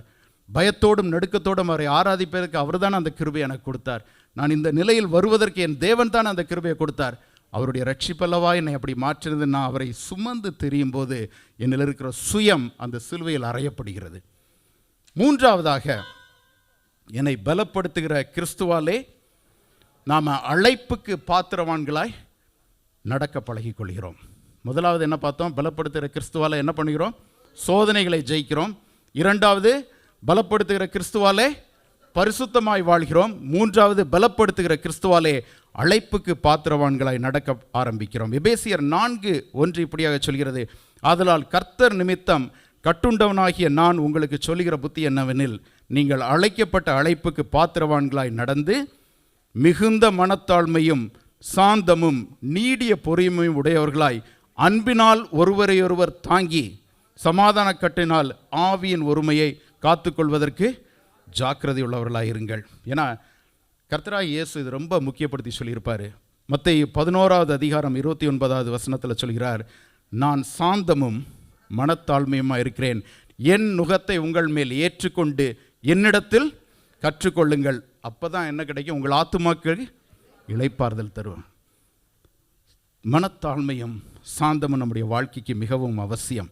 பிலிப்பியர் 2வது அதிகாரம் 3வது வசனம் இப்படியாக சொல்கிறது, ஒன்றையும் வாதினாலாவது வீண் பெருமையானால் செய்யாமல் மனத்தாழ்மையினால் ஒருவரை ஒருவர் தங்களிலும் மேன்மையானவர்களாக எண்ண கடவீர்கள். பிலிப்பியர் 2:2 பார்த்தீங்கன்னா, நீங்கள் ஏக சிந்தையும் ஏக அன்புள்ளவர்களுமாயிருந்து இசைந்த ஆத்துமாக்களை ஒன்றையே சிந்தித்து என் சந்தோஷத்தை இசைந்த ஆத்மா வேணுங்க. மனத்தாழ்மைன்றது இசைவை நமக்கு தரும். ஒத்திசைந்து ஏக சிந்தை ஏக மனம். எனக்குள்ள அந்த மன வேற்றுமை வேண்டாம் தகப்பனே. நான் என் சுயத்தை நிறுத்த விரும்பலை. உம்மை மகிமைப்படுத்தத்தக்கதாய் முழுமையாய் மற்றவர்களோடு இணைந்து இசைந்து வாழ்வதற்கு நான் என்ன பண்ணுறேன்? அர்ப்பணிக்கிறேன். அக்ரீயிங் ஹோல் ஹார்ட்டட்லி, முழு மனதோடு கூட. அதுக்கு மனத்தாழ்மை அவசியம். இதுக்கு ஒரு 1 சாமுவேல் 3வது அதிகாரத்தில் சாமுவேலின் வாழ்க்கையிலிருந்து ஒரு காரியத்தை நான் சொல்ல விரும்புகிறேன். 3வது அதிகாரத்தில் பார்த்தீங்க அப்படின்னு சொன்னால், நம்ம எல்லாருக்கும் தெரிந்தது, பிள்ளையாண்டான சாமுவேலுக்கு ஏலி என்ன சொல்லி கொடுத்துருக்கிறார்? கர்த்தாவே சொல்லும் அடியேன் கேட்கிறேன். அப்போ கர்த்தர் கூப்பிடுகிறார். 1 சாமுவேல் 3:11 பார்த்தீங்கன்னா, கர்த்தர் சாமுவேலை நோக்கி, இதோ நான் இஸ்ரவேலிலே ஒரு காரியத்தை செய்வேன், அதை கேட்கிற ஒவ்வொருவனுடைய 2 காதுகளிலும் அது தொனித்து கொண்டிருக்கும். நான் ஏலியின் குடும்பத்திற்கு விரோதமாக சொன்ன யாவையும் அவன் மேல் அந்நாளில் வரப்பண்ணுவேன், அதை தொடங்கவும் அதை முடிக்கவும் போகிறேன்.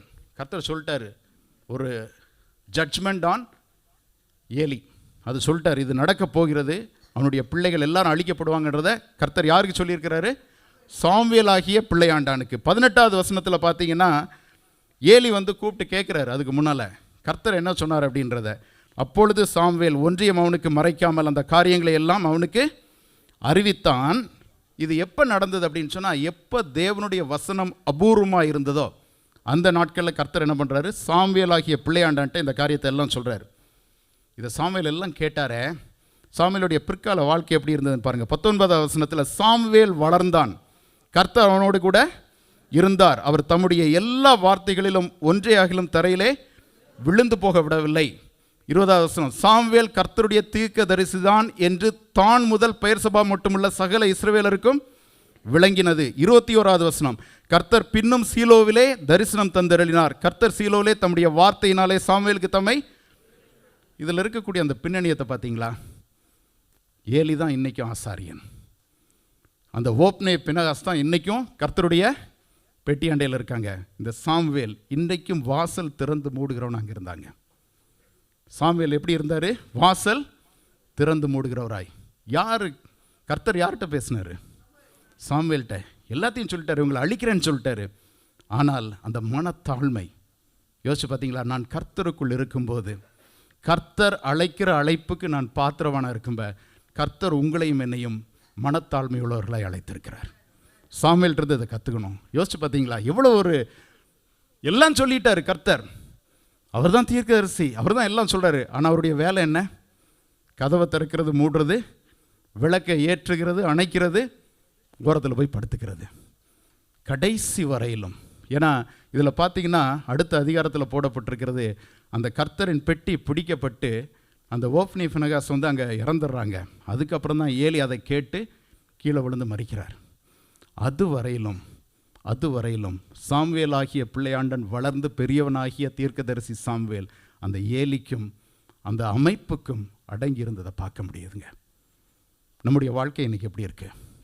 கர்த்தர் உங்கள்கிட்ட என்னட்ட அநேக காரியங்களை பேசலாம், அநேக தாளந்துகளை தரலாம், அநேக அழைப்புகளை தரலாம். ஒரு அமைப்பில் இருக்கும்ப அந்த அமைப்புக்கு நான் என்னை விட்டு கொடுக்கக்கூடிய கிருபையை கர்த்தர்கிட்ட கேட்கணும். அது வரல குடும்பமாக இருக்கலாம், ஒருவேளை அலுவலகமாக இருக்கலாம், சபையாக இருக்கலாம். ஆண்டவரே, நீங்கள் என்னை வைத்திருக்கிற இடத்தில் உமக்காக நான் பிரகாசிக்கணும்ப்பா, அதுதான் எனக்கு முக்கியம். ஏன்னா சாலமோன்கிட்ட பார்த்தீங்க அப்படின்னு சொன்னால், நான் நேரம் இல்லாதனால குயிக்காக சொல்லி முடிச்சிடுறேன். நீங்கள் 2 நாளாகமும் 1வது அதிகாரம் 10-11வது வசனத்தில் கர்த்தர் சாமுவேல்கிட்ட கேட்குறாரு, உனக்கு என்ன வேணும்? அப்போ சாமுவேல் என்ன கேட்குறாரு? ஞானம் கேட்குறாரு. நீங்கள் கொடுத்த பொறுப்பை விசாரிப்பதற்கு எனக்கு என்ன தேவை? ஞானம் தேவை.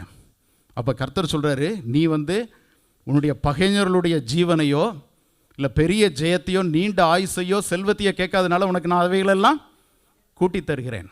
யோசிச்சு பாருங்க. He was never driven by any ambitions. கர்த்தர் வச்சிருக்கிற இடம், கர்த்தர் கொடுத்த பொறுப்பு என்ன? ஜனங்களை விசாரிக்கணும். அதுக்கு ஞானம் தேவை. உங்களையும் என்னையும் வேலைக்கு வைத்திருக்கிற இடங்களில் நம்ம அநேக நேரத்தில் என்ன பண்ணுவோன்னா, நம்ம இருக்கிற நிலையை விட்டு ஜிஎம் ஆகணும், விபி ஆகணும், மேனேஜர் ஆகணும், வி ஜஸ்ட் அந்த க்யூவை ஜம்ப் பண்ணி போகிறதுக்காக ஜெபிப்போம். அதுக்கு ஜெபிக்க வேண்டாம். நான் இருக்கிற இடத்துல இன்றைக்கி உமக்கு ஆசீர்வாதமாக இருக்கேன் ஆண்டவரே. என்னை நீங்கள் வைத்திருக்கிற எந்த சிறிய பொறுப்பாக இருந்தாலும் சரி அதில். ஏன்னா எப்படி யோசேப்போடு கூட கர்த்தர் இருந்ததுனால போத்திபார் வீட்லேயும் யோசேப்பு ஆசீர்வதிக்கப்பட்டார், சிறையிலும் யோசேப்பு ஆசீர்வதிக்கப்பட்டதுனால தான் தேவன் அரண்மனையில் கொண்டு போய் நிறுத்தினார். அந்த ஒரு மனத்தாழ்மை எனக்கு தாங்க ஆண்டவரே. நீடிய பொறுமையோடு உம்முடைய காரியத்திற்கு காத்திருக்கக்கூடிய அந்த கிருபையை தாங்கன்னு சொல்லி கேட்கணும். இறுதியாக நான் சொல்லி முடிச்சிடறேன். சாந்த குணம். என்னாகமம் 12வது அதிகாரத்தில் 1வது வசனம், எத்தியோப்பிய தேசத்து ஸ்திரீயை மோசே என்ன பண்ணியிருந்தார்?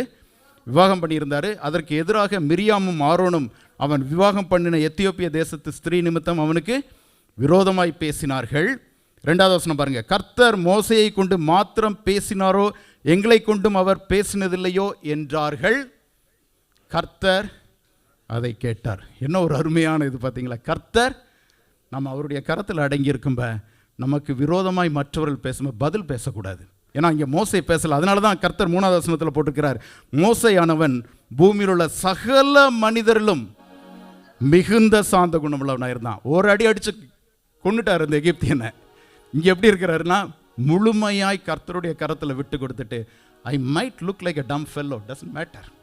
நான் ஒருவேளை மற்றவர்கள் கண்களுக்கு முன்னால் ஒன்றுமே இல்லாதவனா நான் இருக்கலாம், கர்த்தரின் கரத்தில் நான் இருக்கும்படி என்னை அவர் காத்துக்கொள்ளணும். அந்த சாந்த குணம் எனக்கு வேண்டாம் ஆண்டவரே அப்படின்னு சொல்லும்போது கர்த்தர் அந்த சத்தத்தை கேட்பார். அப்போ 6-8 வசனத்தில் பார்த்தீங்கன்னா கர்த்தர் வந்து அதை எக்ஸ்பிளைன் பண்ணுறாரு. நீங்கள் அப்படியெல்லாம் சொல்லிட்டு இருந்தீங்க, நான் மற்றவர்கள்ட்ட தீர்க்கதரிசனமாக தான் பேசினேன், மோசையோட நான் எப்படி பேசினேன், முகமுகமாக பேசினேன். So never judge others. எப்படி கர்த்தர் அவங்க கூட இடைப்படுறான்றது உங்களுக்கு எனக்கும் தெரியாது. அப்போ நீங்கள் அதில் வந்து எந்த ஒரு காரியத்தையும் முன்னுக்கு எடுத்து செய்து விடாதீர்கள். நான் வந்து அப்படி நிற்கிறேன் அப்படின்னு சொல்லிட்டு அவர் என்ன பண்ணுறாருன்னா 9வது வசனத்தில் கர்த்தருடைய கோபம் அவர்கள் மேல் மூண்டது, அவர் போயிட்டாருங்க. இது அப்படியே கொஞ்சம் உருவகப்படுத்தி பாருங்கள். ஒன்று நினைவு கொள்ள வேண்டும், சாந்த குணமுள்ளவர்கள் பாக்கியவான்கள், அவர்கள் பூமியை சுதந்திரத்துக் கொள்வார்கள். கர்த்தர் நம் பட்சத்தில் இருக்கும்போது நமக்கு விரோதமாக இருப்பவன் யார்? கர்த்தர் என் பட்சத்தில் வேணும்னு கேட்கணும். ஏன்னா யாக்கோபு 1:19-20 வசனங்கள், என் பிரியமான சகோதரரை யாவரும் கேட்கிறதற்கு தீவிரமாயும் பேசுகிறதற்கு பொறுமையாயும். கேட்கிறதுக்கு எப்படி இருக்கணும்? தீவிரமாக இருக்கணும். பேசுகிறதற்கு பொறுமையாகவும் கோபிக்கிறதற்கு தாமதமாயும் இருக்க கடவர்கள். மனுஷருடைய கோபம் தேவனுடைய நீதியை நடப்பிக்க மாட்டாது. எனக்கு உம்முடைய நீதி போதும்பா, நான் கோபப்பட்டா உம்முடைய நீதி நடக்காது, அது எனக்கு அவசியம் இல்லைன்னு கேட்கணும். ஆனால் God has given 2 ears and 1 mouth. 2 காதுகள் கேட்கணும், வாய் மெதுவாக தான் பேசணும். இதுதான் கர்த்தர் சொல்லி தருகிறார். நீங்கள் இந்த காரியத்தில் உண்மையுள்ளவர்களாய் நிற்கும்போது தேவன் நம்மை கொண்டு பெரிய காரியங்களை செய்ய அவர் போதுமானவராக இருக்கிறார். தாவீதையும் நினச்சிங்க, அபிஷேகம் பண்ணப்பட்டார், மீண்டும் போய் ஆடு தான் மேய்த்தார், சவுலின் அரண்மனையில் சுரமண்டலம் வாசித்தார், மீண்டும் வந்து திரும்ப ஆடு மேய்க்க போனார், போர்க்களத்தில் வந்து ஜெயம் பெற்றார். ஒவ்வொரு முறையும் போய் ஆண்டவர்கிட்ட கேட்பார், நான் போகலாமான்னு கேட்பார். he had records, but every time he used to check, நான் போகலாமா யுத்தத்துக்கு. தாவீது போன இடத்துலலாம் கர்த்தர் தாவீதை காப்பாற்றினார். அது எனக்கு வேணும் ஆண்டவரே, நான் போகிற இடத்துலெல்லாம் நீங்கள் என்னை காப்பாற்றணும். எனக்கு இந்த மனத்தாழ்மையை கற்றுத்தாங்க, இந்த சாந்த குணத்தை கற்றுத்தாங்க, நீடிய பொறுமையை கற்றுத்தாங்க. எல்லாவற்றுக்கும் மேலாய் எனக்கு நீங்கள் வேணும் ஆண்டவரே, நான் போகிற இடத்துலலாம் நீங்கள் காப்பாற்றுங்க அப்படின்னு சொல்லி நம்ம கேட்கணும். எல்லாம் இருக்கிற இடங்களில் எழுந்து நிற்போம். நம்ம உண்மையான மனதோடு கூட நான் விசுவாசிக்கிறேன், தேவன் இந்த வார்த்தைகளின் மூலமாய் நம்மோடு கூட இடைப்பட்டு வருவார். என்னை பலப்படுத்துகிற கிறிஸ்துவாலே சோதனைகளை ஜெயிப்பேன், என்னை பலப்படுத்துகிற கிறிஸ்துவாலே பரிசுத்தமாய் வாழ்வேன், என்னை பலப்படுத்துகிற கிறிஸ்துவாலே அழைப்புக்கு பாத்திரனாய் நடப்பேன். எல்லாமே என் கிறிஸ்து தான், எல்லாமே என் கிறிஸ்து தான். எல்லாரும் நம்முடைய இருதயத்தின் ஆழத்திலிருந்து ஒரு மனதோடு கூட, நீரே என் தஞ்சம், நீரே என் கோட்டை, நீரே என் ரட்சகர், நீரே என் ராஜா. பாடுவோமா?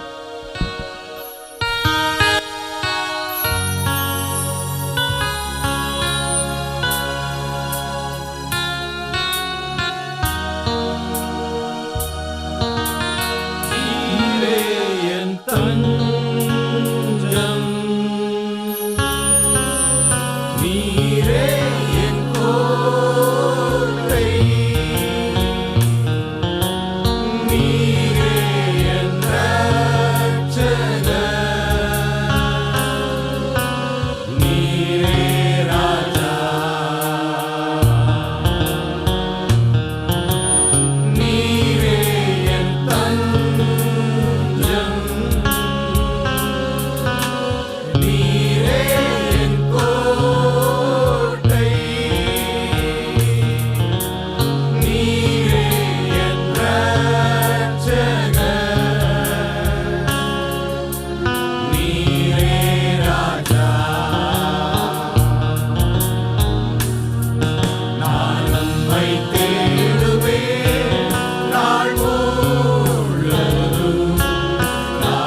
இந்த காலை நேரத்தில் கர்த்தருடைய ஆவியானவர் நம்ம மத்தியில் இடைப்பட்டார். பிரியமானவர்களே, என்னை பலப்படுத்துகிற கிறிஸ்துவினாலே, ஹalleluya, என்னை பலப்படுத்துகிற கிறிஸ்துவினாலே, ஓ ஹalleluya, எனக்கு விரோதமாய் வருகிற சோதனைகளை நான் ஜெயித்தெடுக்க தேவன் கிருபை தருகிறாரே.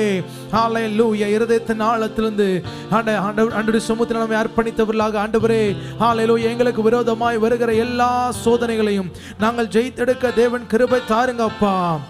ஹalleluya, மனுஷரால் மேன்மைகளை தேடுகிறவர்களாய் அல்ல ஆண்டவரே, ஹalleluya, உம்மால் கனத்தை தேடுகிறவர்களாய் நாங்கள் காணப்பட, ஆண்டவரே எங்கள் வாழ்க்கையை உமக்கு நேராய் அர்ப்பணிக்கிறோமே. எங்களை பலப்படுத்துகிற கிறிஸ்துவினாலே பரிசுத்தமாய் வாழ, ஓ பரிசுத்தத்திற்கு நிகராய் வாழ, ஹalleluya, பரிசுத்தத்திற்கு நிகராய் எங்கள் இருதயத்தை அர்ப்பணிக்க, ஹalleluya, எங்கள் இருதயத்தினால் உம்மை சேர, ஆண்டவரே புத்தியுள்ள ஆராதனை செலுத்த, ஆண்டவரே ஹalleluya, ஜீவ ஊற்ற எங்கள் இருதயத்தில் ஆண்டவரே காத்துக்கொள்ள கர்த்தர் கிருபை தரும்படியாய், கர்த்தர் கிருபை தரும்படியாய், ஹalleluya, அர்ப்பணித்து ஜெபிப்போமாக. ஆண்டவரே ஹalleluya, எங்களை பலப்படுத்துகிற கிறிஸ்துவினாலே, ஆண்டவரே ஹalleluya, அழைப்புக்கு பாத்திரவான்களாய் நாங்கள் திகழ கர்த்தர் எங்களை அழைத்திருக்கிறீரே. அந்த அழைப்புக்கு பாத்திரவான்களாய், ஓ மனத்தாழ்மை உள்ளவர்களாய், சாந்தம் உள்ளவர்களாய், ஆண்டவரே ஹalleluya, சாந்த குணமுள்ளவர்களாய், நீடிய பொறுமை உடையவர்களாய் நாங்கள் நிற்க தேவன் கிருபை தாருங்க ராஜா. ஹalleluya, ஹalleluya, ஹalleluya, எங்கள் வாயினால, ஆண்டவரே எங்கள் இருதயத்தினால, எங்கள் சிந்தனையினால, ஆண்டவரே உம்மை பிரியப்படுத்த தேவன் கிருபை தாருங்க. ஆண்டவரே பிரியப்படுத்த தேவன் கிருபை தாருங்க ராஜா.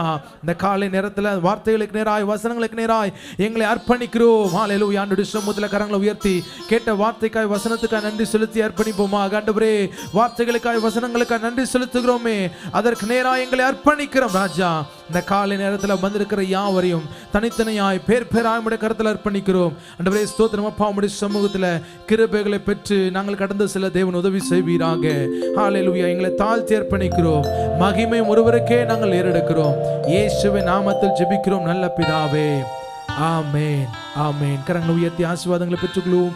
கர்த்தராகிய இயேசு கிறிஸ்துவின் கிருபையும் பிதாவாகிய தேவனுடைய அன்பும் பரிசுத்த ஆவியானுடைய அன்பும் ஐக்கியமும் சந்தோஷமும் சமாதானமும் பாதுகாப்பும் அரவணைப்பும் நம் அனைவரோடு கூட என்றென்றைக்கும் நிலைத்திருப்பதாக. ஆமென். அமர்ந்திருந்து தேவனை நான் அறியேன், அவர் கரத்தின் வலிமை நிற்க பார்க்கிறேன். அமர்ந்திருந்து தேவனை நான் அறியேன், அவர் கரத்தின் வலிமை நிற்க பார்க்கிறேன். தாய்ப்பறவை செட்டை கொண்டு மூடியே, கண்மணி போல் என்னை பாதுகாக்கிறேன். தாய்ப்பறவை செட்டை கொண்டு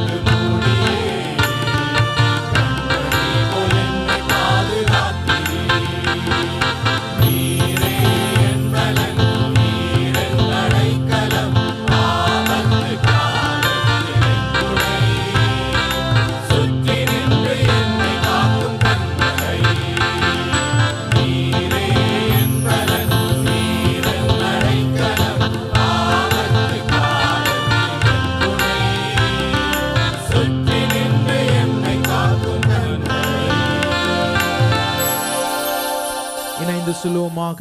என் ஆத்துமாவே கர்த்தரை ஸ்தோத்திரி, என் முழு உள்ளமே அவருடைய பரிசுத்த நாமத்தை ஸ்தோத்திரி. என் ஆத்துமாவே கர்த்தரை ஸ்தோத்திரி, கர்த்தர் செய்த சகல உபகாரங்களை மறவாதே. ஆமென், ஆமென். லேலூயா, ஹalleluya, ஹalleluya. கர்த்தர் உங்களை ஒருவரை ஆசீர்வதிப்பாராக. ஒருவருக்கு கரங்களை கொடுத்து வாழ்த்தி விசாரித்து கடந்து செல்லுங்க. God bless you, God bless you.